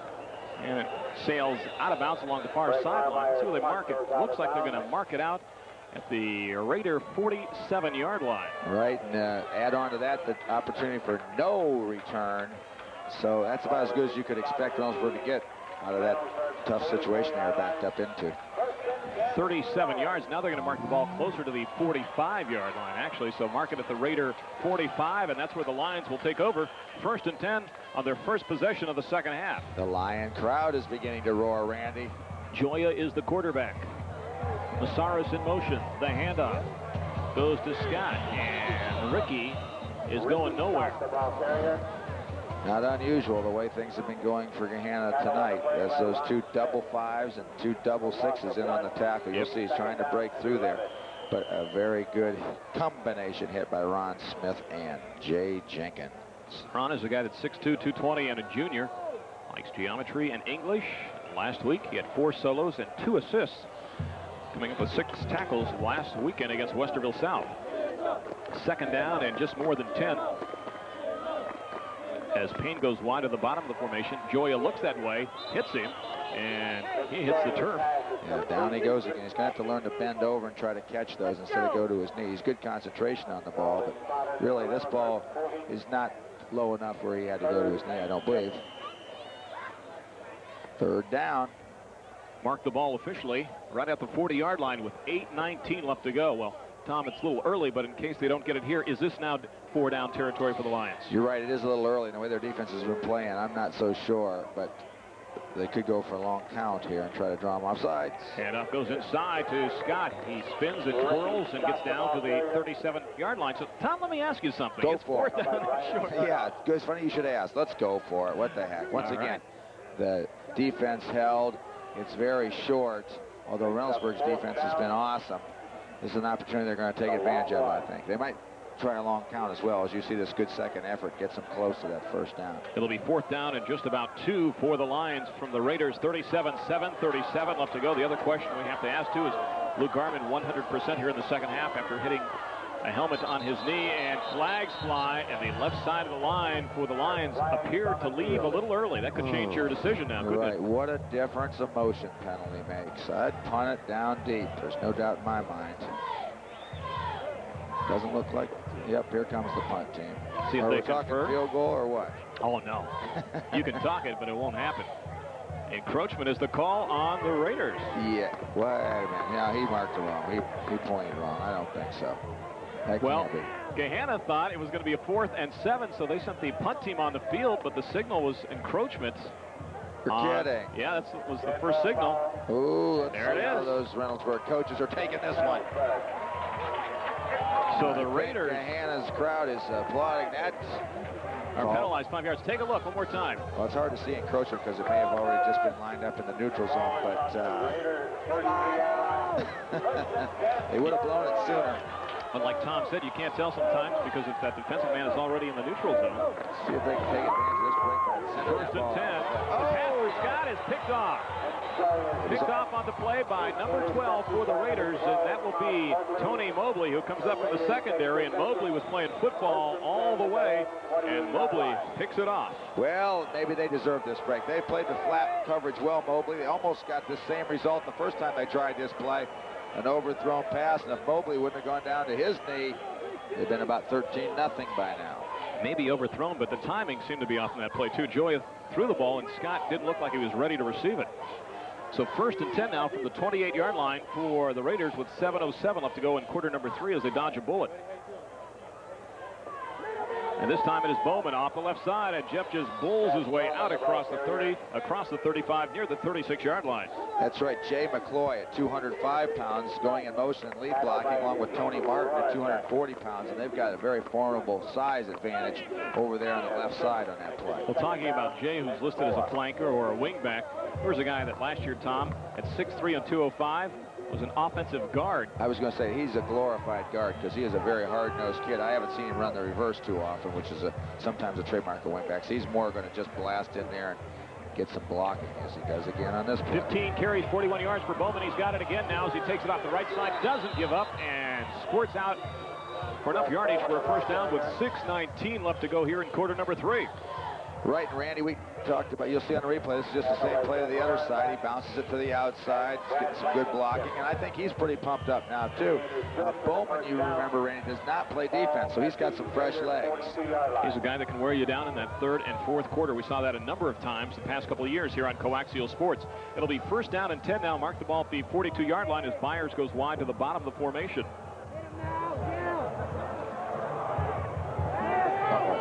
O'Donnell's got Edberg in the flat. Edstrom check that. Edstrom across midfield. The 4 to 30. Flag down at the 20, 15, 10, 5. Touchdown to the flag. Rest upfield now at the 32-yard line. A 60-yard pass completion from O'Donnell to Edstrom. Temporarily, Randy. Yep. I think it's coming back, but it was a nice call. Gahanna was in man-for-man coverage, and they sent that fullback out in the flat. Linebacker's responsibility. Not too many linebackers can stay with the backs. Well, we talked about the speed of the fullback Edstrom. They've tried to isolate him a couple of times, and there's the call going against the Raiders. Take a look one more time. We'll see good play action. Nice pass. Good concentration. Looks like it's clear sailing. Edstrom, just talked about him. He can ramble for a big man. There's the infraction.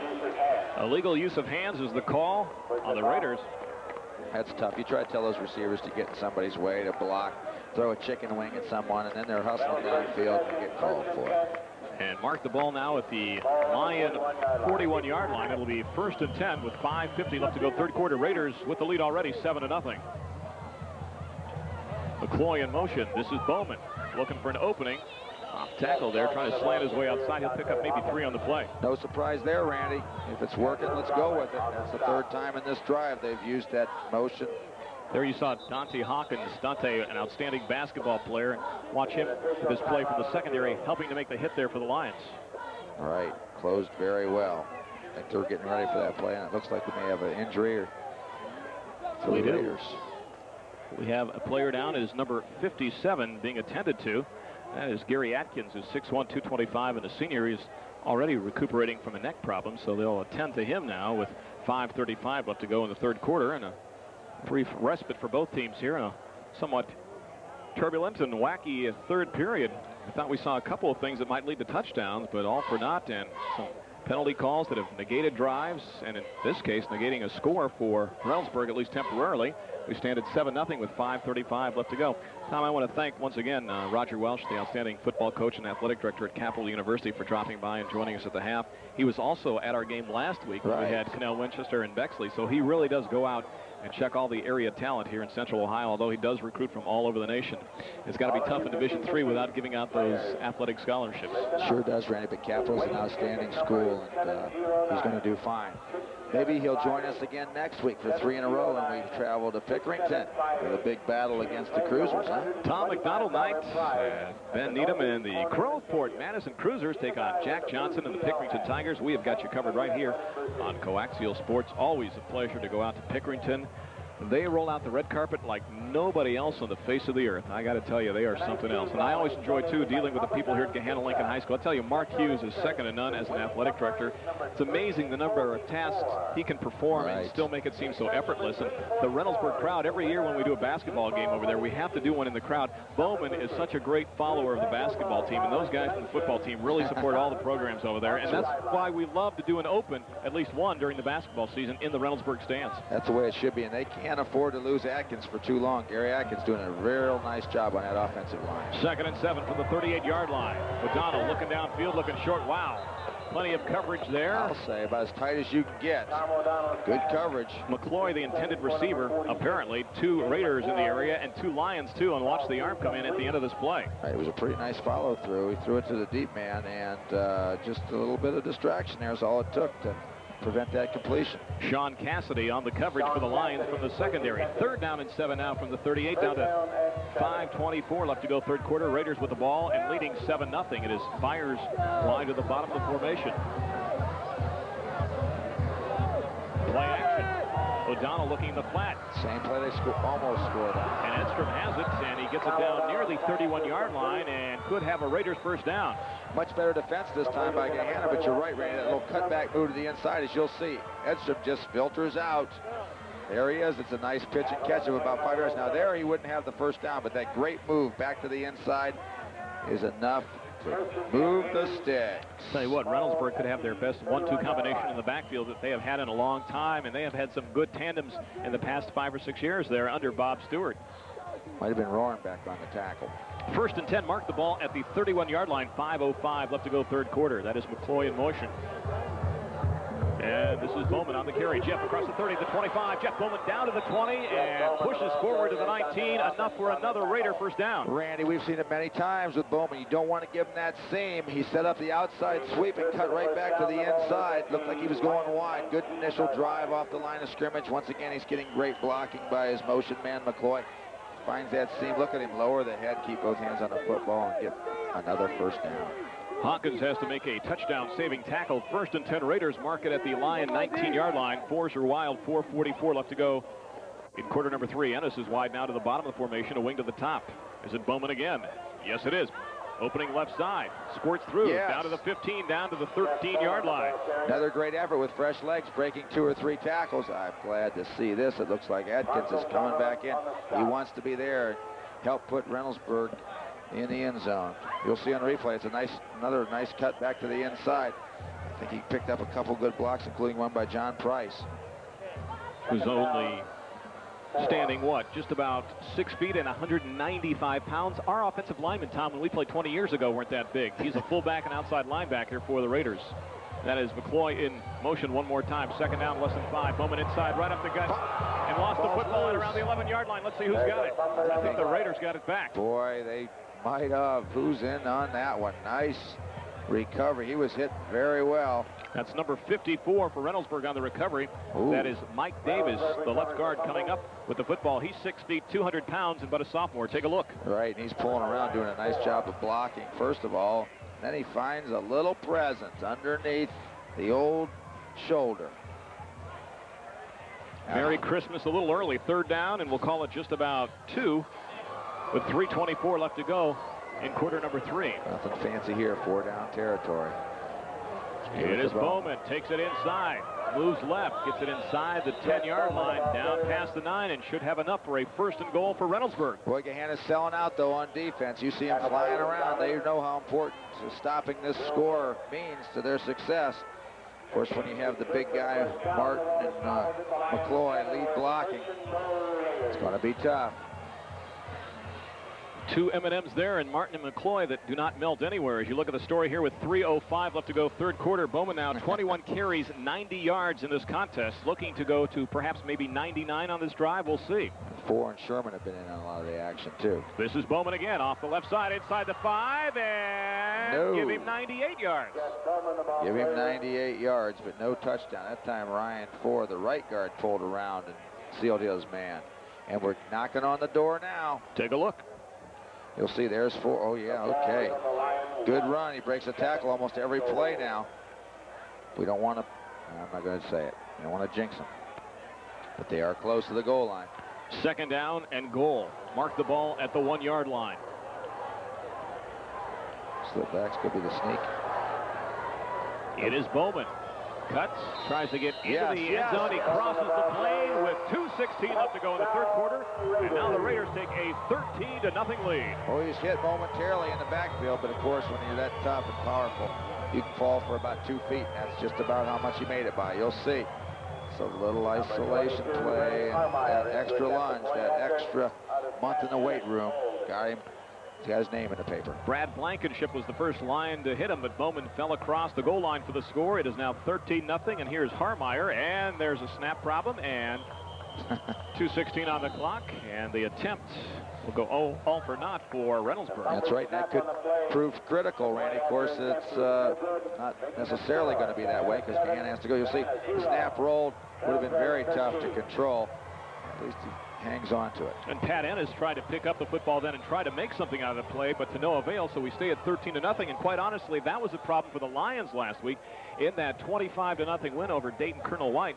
They had 3 extra points that were missed, but you can't really blame the kicker last week. They had some blocking assignment problems last week, and that's why the final score was 25-0. So the Lions are well aware of a problem like that. We'll see how they bounce back now, down by 2 touchdowns with 2:16 left to go in the third quarter. And Tom, down by that much with that much time left, do you change anything from your second half game plan? Well, if you haven't scored in close to 3 quarters, Randy, you're going to have to try to pull out some tricks and some stops. If you remember, the interception started this drive for Reynoldsburg, and what you're going to have to do, though, they're going to have to air it out. Ricky Scott and Brian Ross deep to return the kick from Mr. Harmeyer. I wouldn't have minded missing 3 extra points about every game I coached, because that would mean 3 touchdowns, and for the most part, that was enough to win back then. I don't mind winning 48-0 or 51-0, right? Or 21-20. There's the kick. It is high, not that deep. It'll be fielded by number 33. That is Travis Stauberman. And he goes down right at the 25-yard line. Travis, only a sophomore, concentrated on the football and got plus yardage, decent field position. Talked about the bloodlines. His brother Marshall, of course, now on the team as well. And Chuck played here before. Look at the kick one more time. And you are now a member look at this. of the Lions in super slow motion. Awesome. For the those Gahanna, or Wesley, number 82, made a nice hit on that play. Let's talk about Brian Chernoff. Good coverage. I imagine they carped special teams this week. They did. 1st and 10 from the 25-yard line. This is Scott, and Scott, nothing there. Again, a short gain, maybe 2 on the play, and that'll be it. Yes, Tom, you talked about special teams. Boy, Reynoldsburg was burned big time last week. A punt return for a touchdown. They had another kick that turned out to be an onside kick that was recovered by Westerville South, and basically 4 special teams plays led to touchdowns for Westerville South in the first half, giving them that 40-0 cushion after 2 quarters. I was going to say, I don't see how anybody could score 40 points against Reynoldsburg if they played all night the way they've been playing tonight. Very inspired defense. Gain of 2 on the play. We'll call it 2nd and 8 from the 27-yard line. Misdirection. Joya looking. Pressure's on. Got a man. There he is. The pass is going to be incomplete. Looking on the play for number 85, Mike Tangeman. Tangeman got deep and open on that flag route. It just failed to connect. It was good play action. Held the defensive backs. Once again, Gahanna has had time to throw the football. Both teams have, and there it is. It just sails out of the reach. He'll come back to that one. You can bet on it, Randy. Maybe not this play. Mike trying to make the adjustment to the football, but cannot get there in time. And again, another guy with great bloodlines in the Lions program. His brother Jeff played here, had a couple of big touchdown catches that we covered right here on Coaxial Sports. So that man, Mr. Joya, has the pressure on his shoulders with a 3rd down and 8 situation with the ball at the 27-yard line and 1:14 left to go in quarter number 3. Joya looks downfield. The pass is incomplete on the far side of the field, and they'll set up a 4th down and long situation. Once again, good protection rolling to his right. had the only receiver out in the pattern, just enough for the first down. A good route by the receiver, but the ball just was a little low. And that was Brandon Napier, so it'll be a fourth down situation with 1:08 left to go, and Garmin will be on to punt. And, you know, really, Tom, he has not been a factor here in the second half. Not at all, Randy. That's why you just wonder if maybe he is not 100% after taking that hit in the first half. And defensively, though, he's still been a gem for the Lions. But offensively, we've seen a lot of Ricky Scott carrying the football, a lot of passing by the Lions here in the third quarter. His last punt didn't sail too far either. We'll see if how this one does. And we'll roll across midfield down near the Raider 40 and inside the 40 to the 38-yard line with 59 seconds left to go in quarter number 3. And Reynoldsburg will take over first and 10, already up by a score of 13-0. Well, we had a shutout last week. We don't want to see it again this week here on Coaxial Sports. Well, it wasn't our first choice. You're right. But it's getting close. But this field has always been a field of dreams for us, if you like, overtimes, because we've seen some great overtime contests here. We've seen 2 different overtime games here on Coaxial Sports at this field. The one I remember is the double overtime victory by Gahanna over Westerville North right here.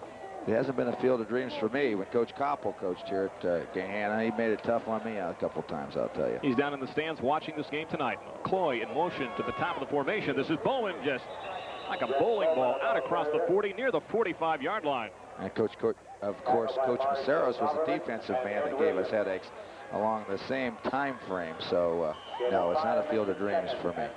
It's the thing. You talk about Bob Stewart and over 40 years coaching. Colin Masaris already 17 years with this program at Gahanna Lincoln High School. Bowman now over 100 yards, 24 carries, 106 yards. Triple digits. Now, this is a play they scored a touchdown, or the same formation they scored a touchdown from, but now they're going to try a quick pass. O'Donnell looking long, puts it up for Byers, and it won't be a jump ball for Byers because he's the shorter of the two, so it's going to be picked off. That's the thing with Byers. You can't really go for a jump ball with his lack of height there. The guy's got guts and determination, great speed, but he can't out-jump anybody in a play like that, and it is picked off on the play. It looks like Dante Hawkins, number 1, comes up with it. Number 1. He's ready this time. Look at the great timing, whoever wants it the most, and boy, Reynoldsburg has given the ball back to Gahanna and given him new life, and that ends the third quarter. And Dante is about a half a foot taller than Byers, and after 3 quarters, it is Reynoldsburg on top by a score of 13-0. Let's see what happens in the fourth quarter. Stick around. Catch the action of week number 2 coming up here on Coaxial Sports.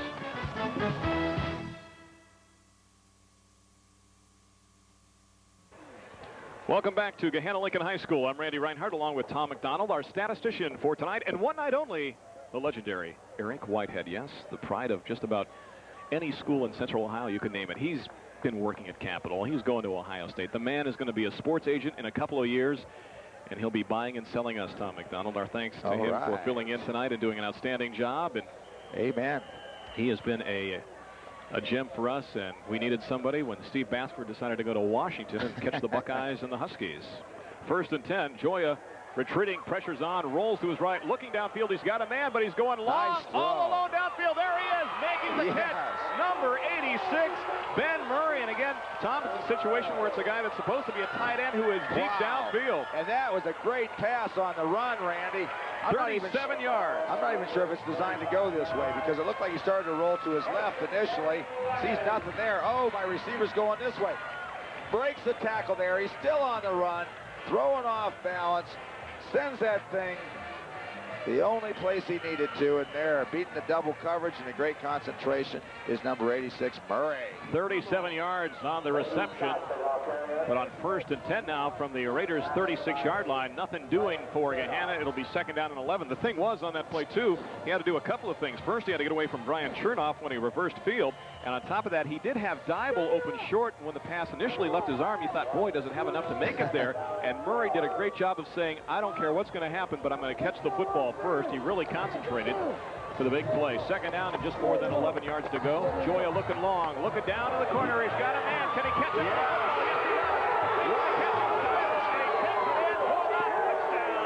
From 36 yards away. Joya, great play action on this. Throwback fade. Yes, 6 points all the way. Nice concentration. Excellent concentration by Dybel. We got us a ball game. Take a look one more time. Look, he looks off to the right, sends it. Oh, this is perfect timing. You can tell they've worked on this all summer. all fall, the passing leg. I was wondering if he's going to stumble the way the footing's been, but he deserves to get that name in the paper. And Eric Dibble, you will tomorrow. You know what? He had a catch last week for, guess how many yards? 36. 30. Right. Another one now, huh? Well, as soon as we get him on the 36-yard line, we know what plays come. That big There's the extra point attempt. Put up and through by Brian Baum. So just 50 seconds into the fourth quarter, the Lions have cut the lead to 6. It is now 13-7, and we talked about Gahanna and what they had to do in the fourth quarter. Right. Fireworks aplenty, and Joya with a couple of great throws, a great recovery on the first one when he got it down to Murray, and then the perfect touch to Dibble for the touchdown. I feel a Mo swing, Randy. Momentum could be moving in the direction of the gold, is it, and blue? Yes, the Golden Lions of Gahanna Lincoln High School. We are one of the few people to still call them Gahanna Lincoln because that's the way they answer the phone and that's the way they like to be addressed, so we call them the Gahanna Lincoln Lions. And if you had a title of Tom McDonald Esquire, I would call you by that Lincoln, too. yes. Well, that's appreciated. Well, Tom, let's talk about Reynoldsburg right now. Good. You know that Gahanna is going to be pumped defensively. Do you try to exploit that and use that to your best advantage? Well, Gahanna is going to be pumped defensively, and I don't think you'll see too many more passes from Reynoldsburg unless it's a passing situation that dictates it.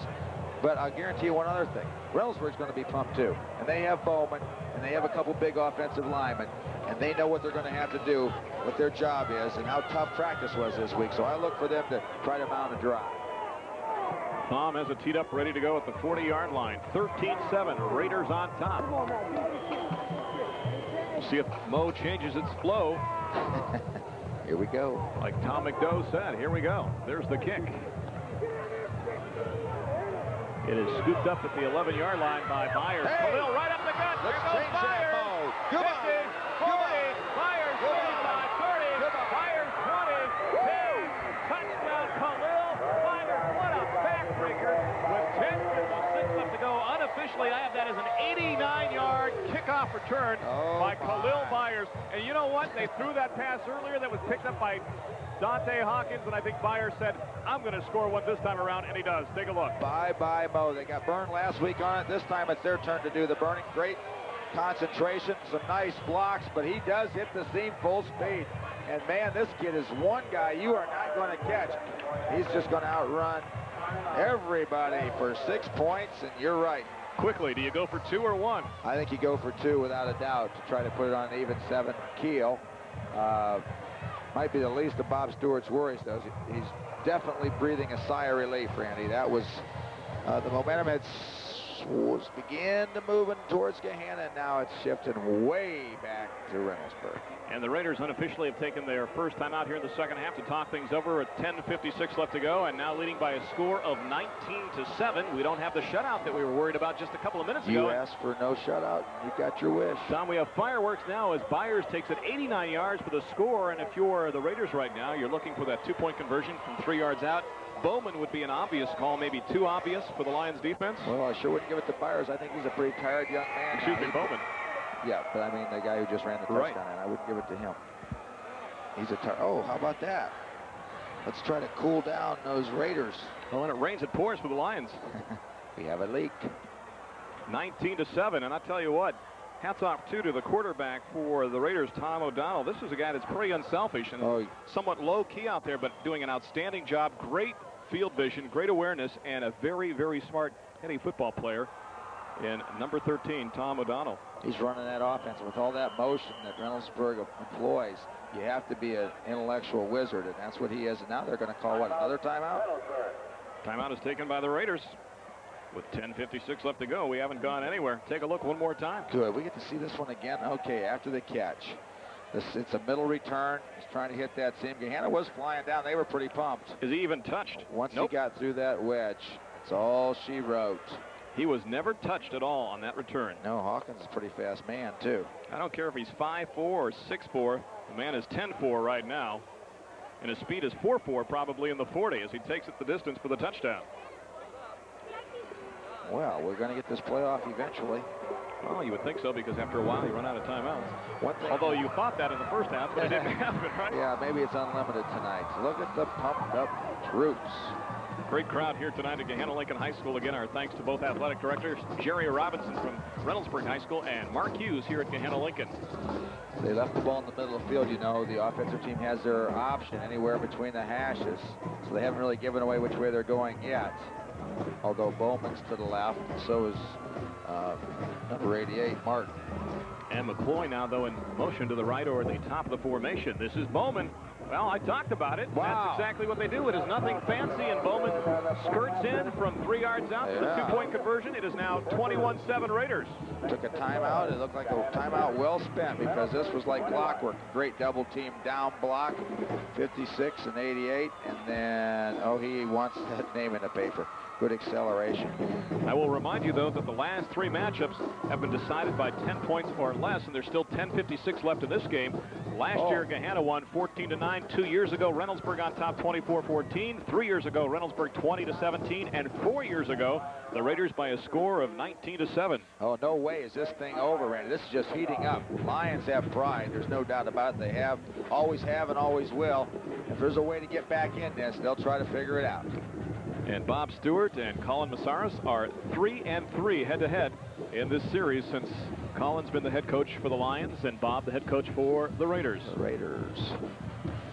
21-7 the story, 10:56 left to go. Week number 2, Lions looking to go 2-0 on the season. The Raiders trying to get back to 500 at 1-1 after that thrashing last week. And you can really tell now, Tom, that was just a horrible, horrible Friday night where everything goes wrong for the Raiders. That will never happen again, probably in the history of the coaching career of Bob Stewart.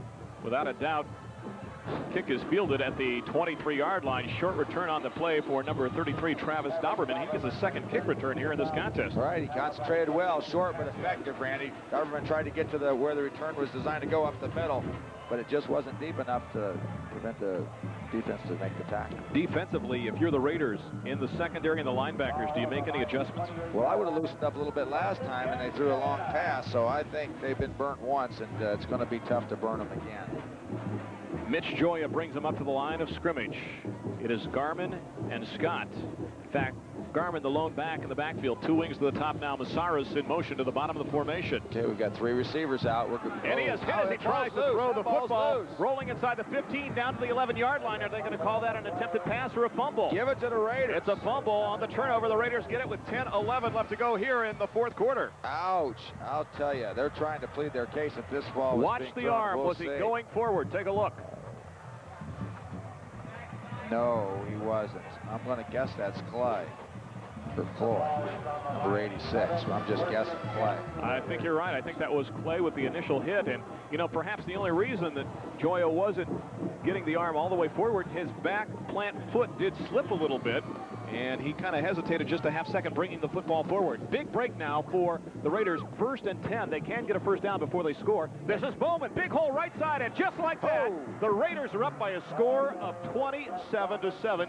Bowman with another touchdown. It worked on the extra point. Let's try it for a touchdown this time. And 6 points again.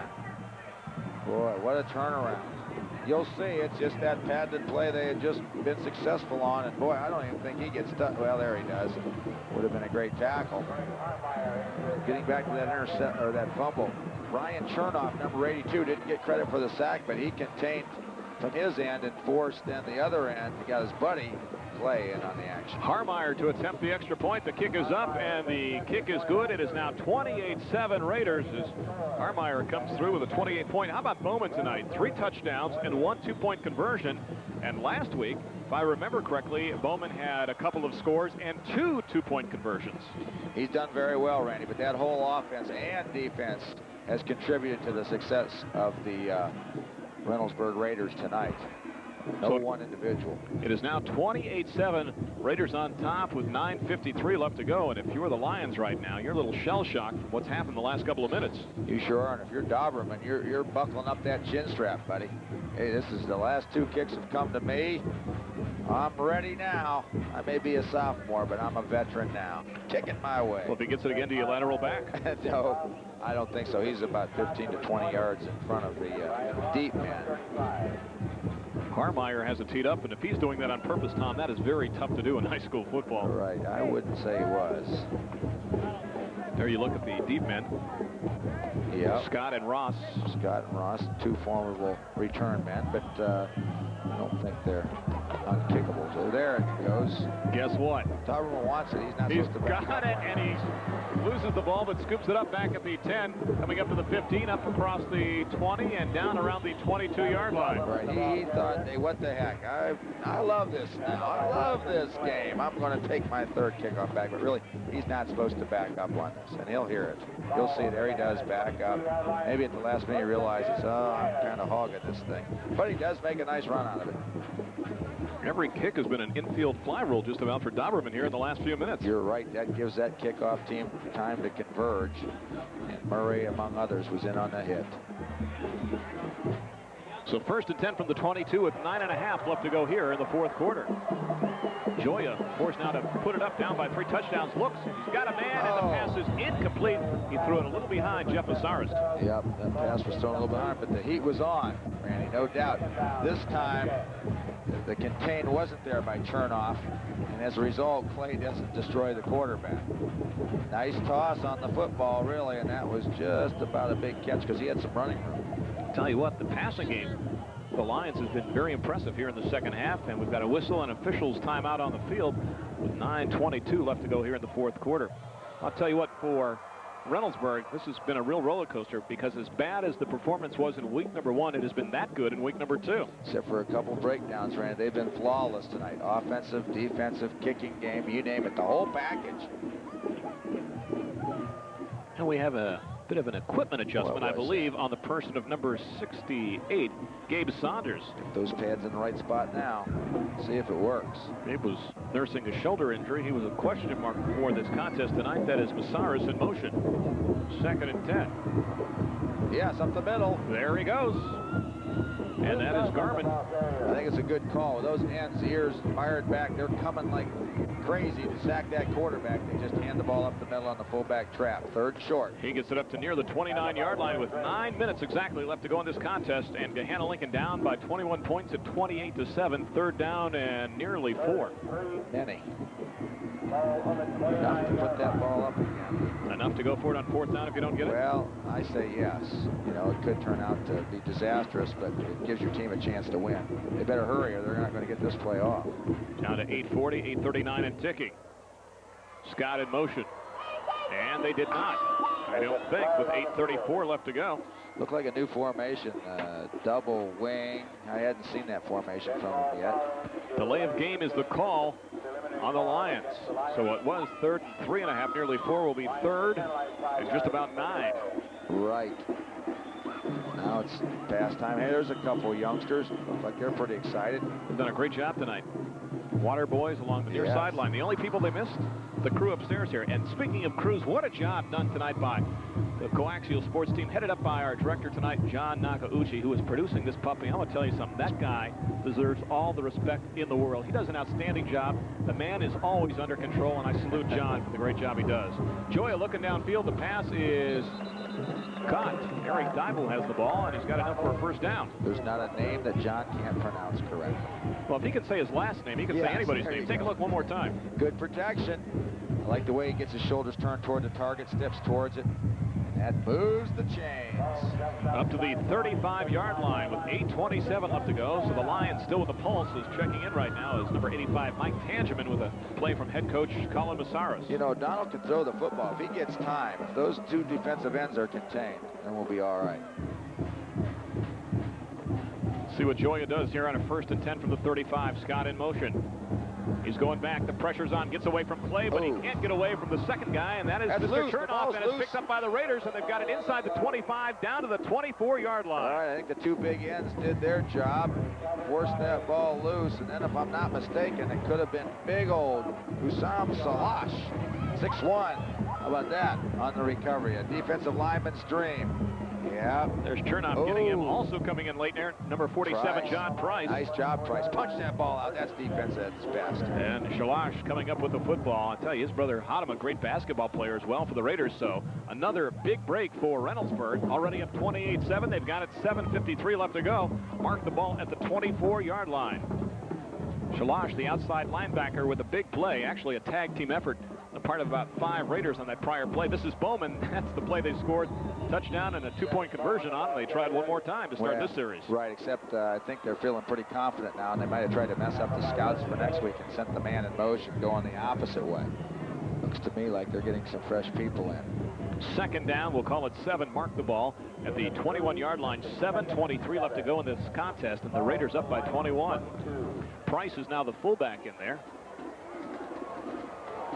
Bowman stays in at tailback.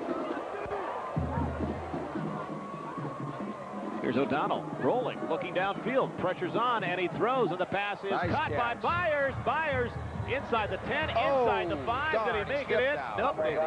Have him down and around the 5-yard line. I tell you what, I am so impressed not only by Byers, but by Tom O'Donnell, a very quiet, effective leader at quarterback for the Raiders. He sure is, Randy. Did a great job like he has all night to find the open receiver. He really could have been sacked. And look at Byers. Does he know how to run with the football once he gets it? He's all excited about that last run. Look at that. Woo! That was the body jump. Triple jump right there along the sidelines. First and goal. Mark the ball at the 4-yard line. Handoff goes to the fullback. Good. Giving somebody else a chance to get their name in the paper. That is Edstrom. Edstrom, you had your chance, buddy. You got close, but you didn't get in, and it might be Bowman's turn this time. Maybe we'll let McDonald keep it, or O'Donnell keep it. Take a look one more time. And watch what happens. The ball bounces out and right back into his hand. Boy, that's smelling. As we said, things were horrible last week. Everything going right this week for the Raiders. Second and goal from just around the 1-yard line. This time, Randy, and lost it. I think the Lions have it with 6:26 left to go. You know something? I think Reynoldsburg's coaching staff has realized the value of their fullback and wanted to get his name in the paper, Edstrom, and with the score the way it is, he didn't get in, but I think they're trying mighty hard. There, tough exchange there between O'Donnell and Edstrom, and number 72, I believe, is the player that came up with the football for the Lions. That would be Brad Blankenship. Now, next time they're in this position, they might be a little bit less likely to, but I think it's a class act. You know, he has been blocking very well. Why not spread the wealth? You won't see 2 better head coaches and class here guys in Central Ohio than Colin Massaris and Bob Stewart. Right, the numbers show it. They're getting some people out for football. Joya now has been sacked 5 times for 30 yards in this contest. That is Massaris in motion. First and 10 from just around the 3.5-yard line. Handoff inside goes to Scott, and he gets up to around the 5, and that's about it with 6:09 left to go in this game. That's the thing that's been Gahanna's downfall. You'll see on this replay, that front 7 or 8 of Reynoldsburg is tough and swarming. If they could ever break it into the secondary, they could go for a long, long way, but it's just that first line of defense has been so impenetrable tonight. And they've been such a good unit tonight, too, Tom, and it's really admirable in the fact that they're so young, too. So many of these guys didn't even play varsity ball last year. They played JV football. As this is Scott taking it inside, cutting it the other way. Look at Ricky go. He can take it the distance. Does he have the stamina to go 96 yards? Nope. He is brought down from behind. What a run. Great comeback. We just talked about breaking that first line of defense, and there we saw it. You know, one thing I'm not happy to see, in my mind, you'll see on this replay, a great run, but the lead blocker, number 44, Luke Garman, is definitely not himself. Look at that. He would have destroyed one of those 2 defenders in his prime. His knee is bothering him. We got to get him healthy for next week. I think this is It's Beidel a great run. Look at that makes the recovery here. Number 44. He's a guy who went down, lost his balance again, and comes back. As you watch that, we're back to live action, and Joya throws an incomplete pass. Beidel came up and made the hit on Scott after that 50-yard run. So Beidel with a great recovery on that play to go ahead and actually make the hit there for the Raiders. Right, the Lions finally hit him on the corner. And once they turned it, 50 yards later before they got knocked down. They're digging it in those Gahanna Lincoln Lion uniforms there that they have. Very nice. Jeff Shellhammer always does a great job in his 10th year with the Gahanna Lincoln High School Marching Band. 2nd and 10 now for the Lions from the Raiders' 44-yard line. Not only do they have to score, Randy, but they have to score quick. Yeah, 3 times. Here's that double wing. Okay, I see now. With Scott in motion. Joya looking. Putting it up, trying to get Scott to run under the football. Coverage on the play by number 12, Tony Mobley. It's worked before. The other way, why not try it again? Just out of reach. Scott's getting worn out, though. He's done the lion's share of this drive. He has to for Gahanna Lincoln, right? Yes, that's right. It would be the Raiders cheer. You set him up and I knock him down. Abbott and Costello live on High School Football 94 here on Coaxial Sports.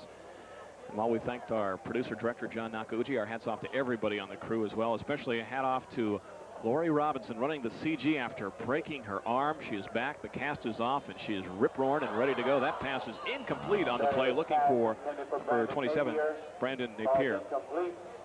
Yes, Brandon was the intended receiver, and that ball hit him squarely.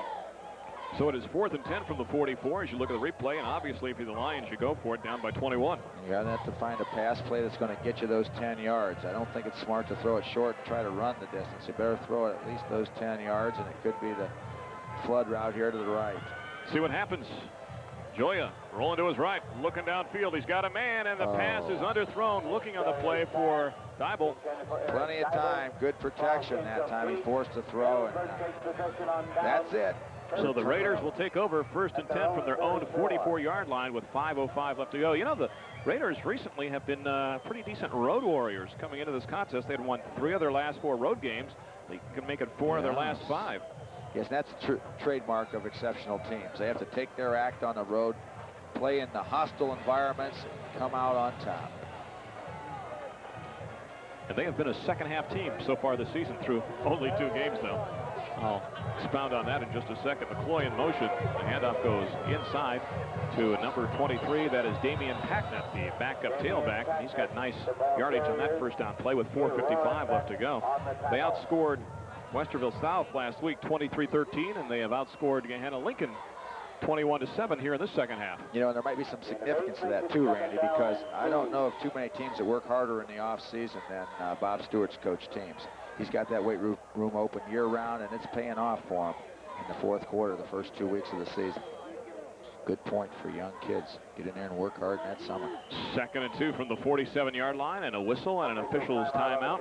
We've had a lot of equipment problems tonight, and of course the officials always will make sure that everyone is set and properly attired as they attend to some of the equipment belonging to number 52, Ryan Four. Been some heavy hitting, Randy. It's justifiable and understandable why. Your kind of football, There's right? some problems, yes, and he's going to have to come out. I'm sure he doesn't like that, but you're right. There's been some good popping tonight.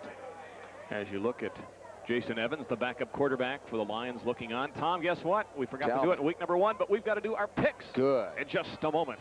So think about that. There's still time left. 4:29 left to go in this contest. Of course, the Browns at home against some team from Pennsylvania that I can't remember. And, of course, the Bengals. Some team I'd like to forget on the road at San Diego. 2nd and 2 from the Lion 47-yard line. That's McCloy moving. Again. Handoff goes inside to Packnett. And Damian is 5'9", 158 and a junior. And got stung by about 9 Lions. There's no quit again. Those Lions are pumped. They're trying to stop this first down, and they do. At least temporarily. Look at them flying to that football. James Neal's the fullback on this series, his lead blocker in that play. Wow, that's team tackling. Pancake, exceptional effort. Of course, it's 3rd and short now. Mark the ball at the 46, 3rd down, and just less than 1 with 3:43 left to go in this game. As now you see number 10 at quarterback, that is Brad Martinkovich. Good move there. Keep him healthy. Keep your starter healthy. Whoops. Right side was in a different time zone. They'll throw the flags with 3:32 left to go. Of course, his brother was a great quarterback for a couple of years for the Raiders. Tom, let's go ahead and get started as we wait for Gary Porter to sort things out. First of all, as we tape Friday night, the Buckeyes. Let me say this correctly. Now, in Central Ohio, you call it Washington, I believe, here. The Buckeyes in Washington for that battle in Seattle. And Washington minus the dean of it all, the number 1 man. Oh, look at that. Speaking of deans, this guy's got Jimmy Crumb's hat on. You know that's reversible, Randy? Whew, looked like one of his jackets they used to wear. Yeah, I think you made a mistake there. Person, turn around. See? Young lady, please. It's like a Disney nightmare, isn't it? Not too shabby. Won't see that on the Disney Channel. A little more taste there. 3:15 left to go, and the Raiders keep it on the ground. All right, you're picking the Buckeyes. Oh, wait, a real banner. And the Huskies. Rolling back for president. Which one? I thought I said Randy Reinhardt. Or number 32. He's got double your trouble. That would be Gabe rolling back. Buckeyes and Huskies, you're picking that game. I picked the Buckeyes because Don James is no longer with Yeah, Washington. that's right. He was your coach when you were in college. A great one. Fourth down, we'll call it just about 5 for the Raiders back near midfield. And there's the punt by Nice punt. Harmeyer. There's the And president. fair catch is called for and taken right around the 20-yard line. By the president. By the president. Yes, Mr. Owenbeck. Now let me ask you something. You say the Buckeyes, but by how many points? Is it going to be close? A field goal. The loss of Joey Galloway, do you Nah. enter that into the equation at all? No, I don't think so. Buckeyes are loaded at receiver. But I think they are going to put it up, and I think there's going to be a lot of points in that game. I'll take Washington. The Browns hosting Pittsburgh. Well, this is a tough one. I went to see that game last year when they hosted them, and the Browns outcoached them and outplayed them, and I'm going to go with the Browns again. Even though there's no O'Donnell on that team. Sorry, Tom O'Donnell. I'm not taking Neil O'Donnell. For Pittsburgh, I'm taking the Browns and Vinny Testaverde. The Browns to win that game. Very low scoring. Very low scoring. 3-2. 3-2. 2:33 left to go. And some changes now offensively for Gahanna Lincoln. move. Evans now in at quarterback, but Scott stays in at the running back position with a nice game with 2:33 left to go. The Bengals at San Diego. Wherever they are, the other team. Take a look at Scott one more time. Nice job of setting up this outside move. You see, dips to the inside and sets up the good block by Garmin. Yep. He's still playing with pain. That's a tough kid.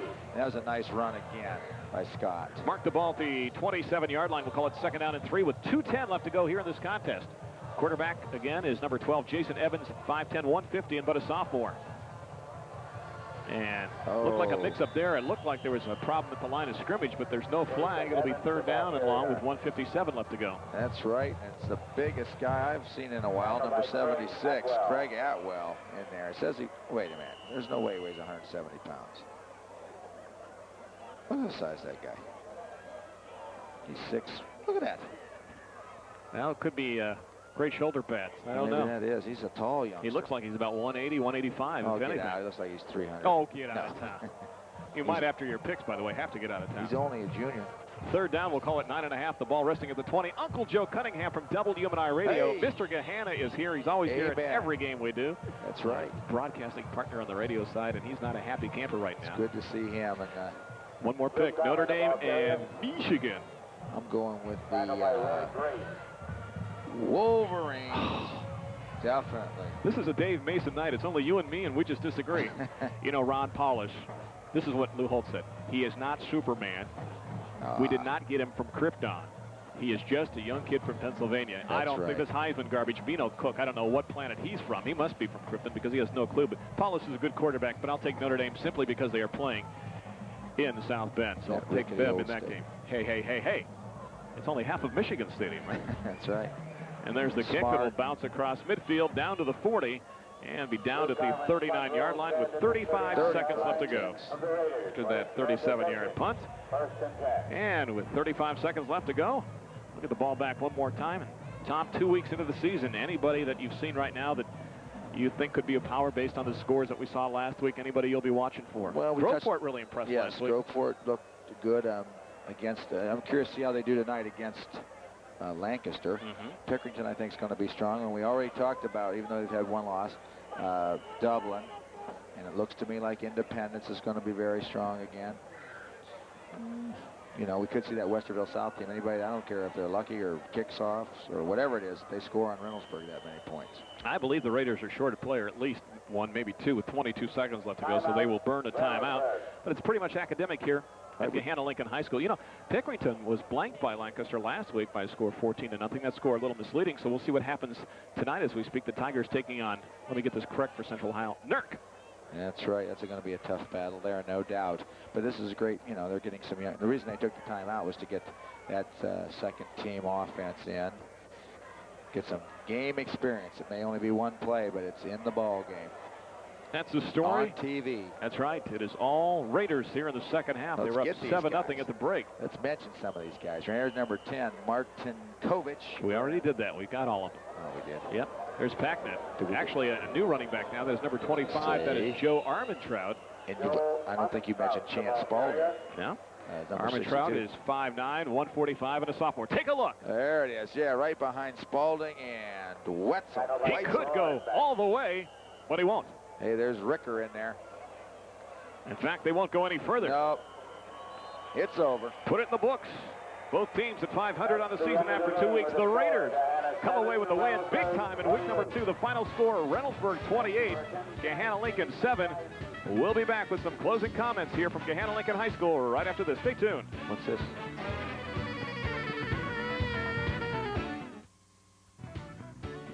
Welcome back to Gahanna Lincoln High School, where Reynoldsburg comes out on top tonight by a final score of 28-7. And Tom, as poorly as they played in week number 1, the Raiders played that well in week number 2. You're right. The Raiders are back. They had a tough week of practice, I'm sure, and Coach Stewart and his coaching staff can be commended.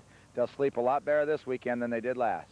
Happy to know that they're 1-1 on the season. The Lions, a tough week for them. Actually, they had the kind of week that the Raiders had in week number 1. They did, Randy, and they got to realize that Reynoldsburg bounced back, and so can they.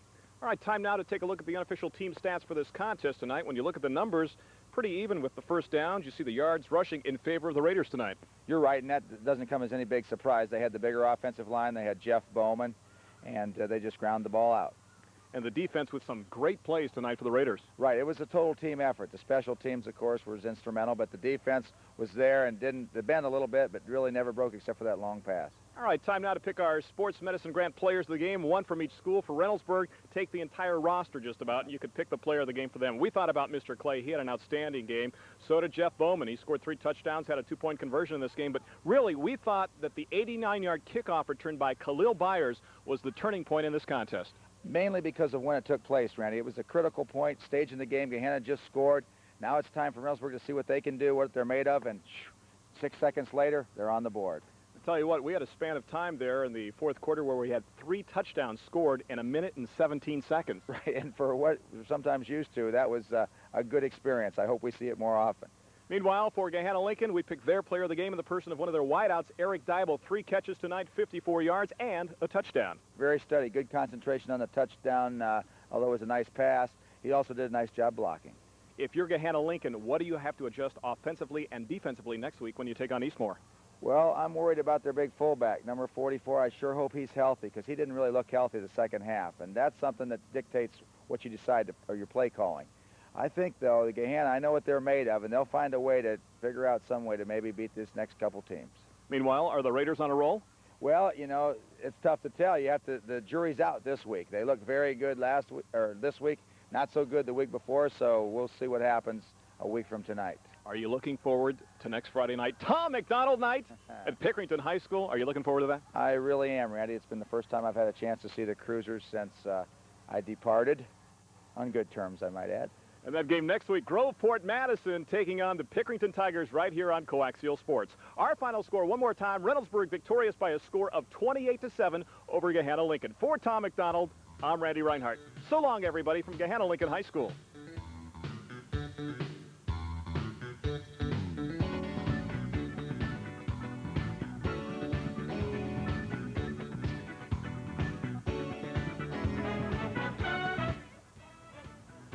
The preceding has been an exclusive presentation of Coaxial Sports. We'll see you next weekend from Picktown. So long, everybody.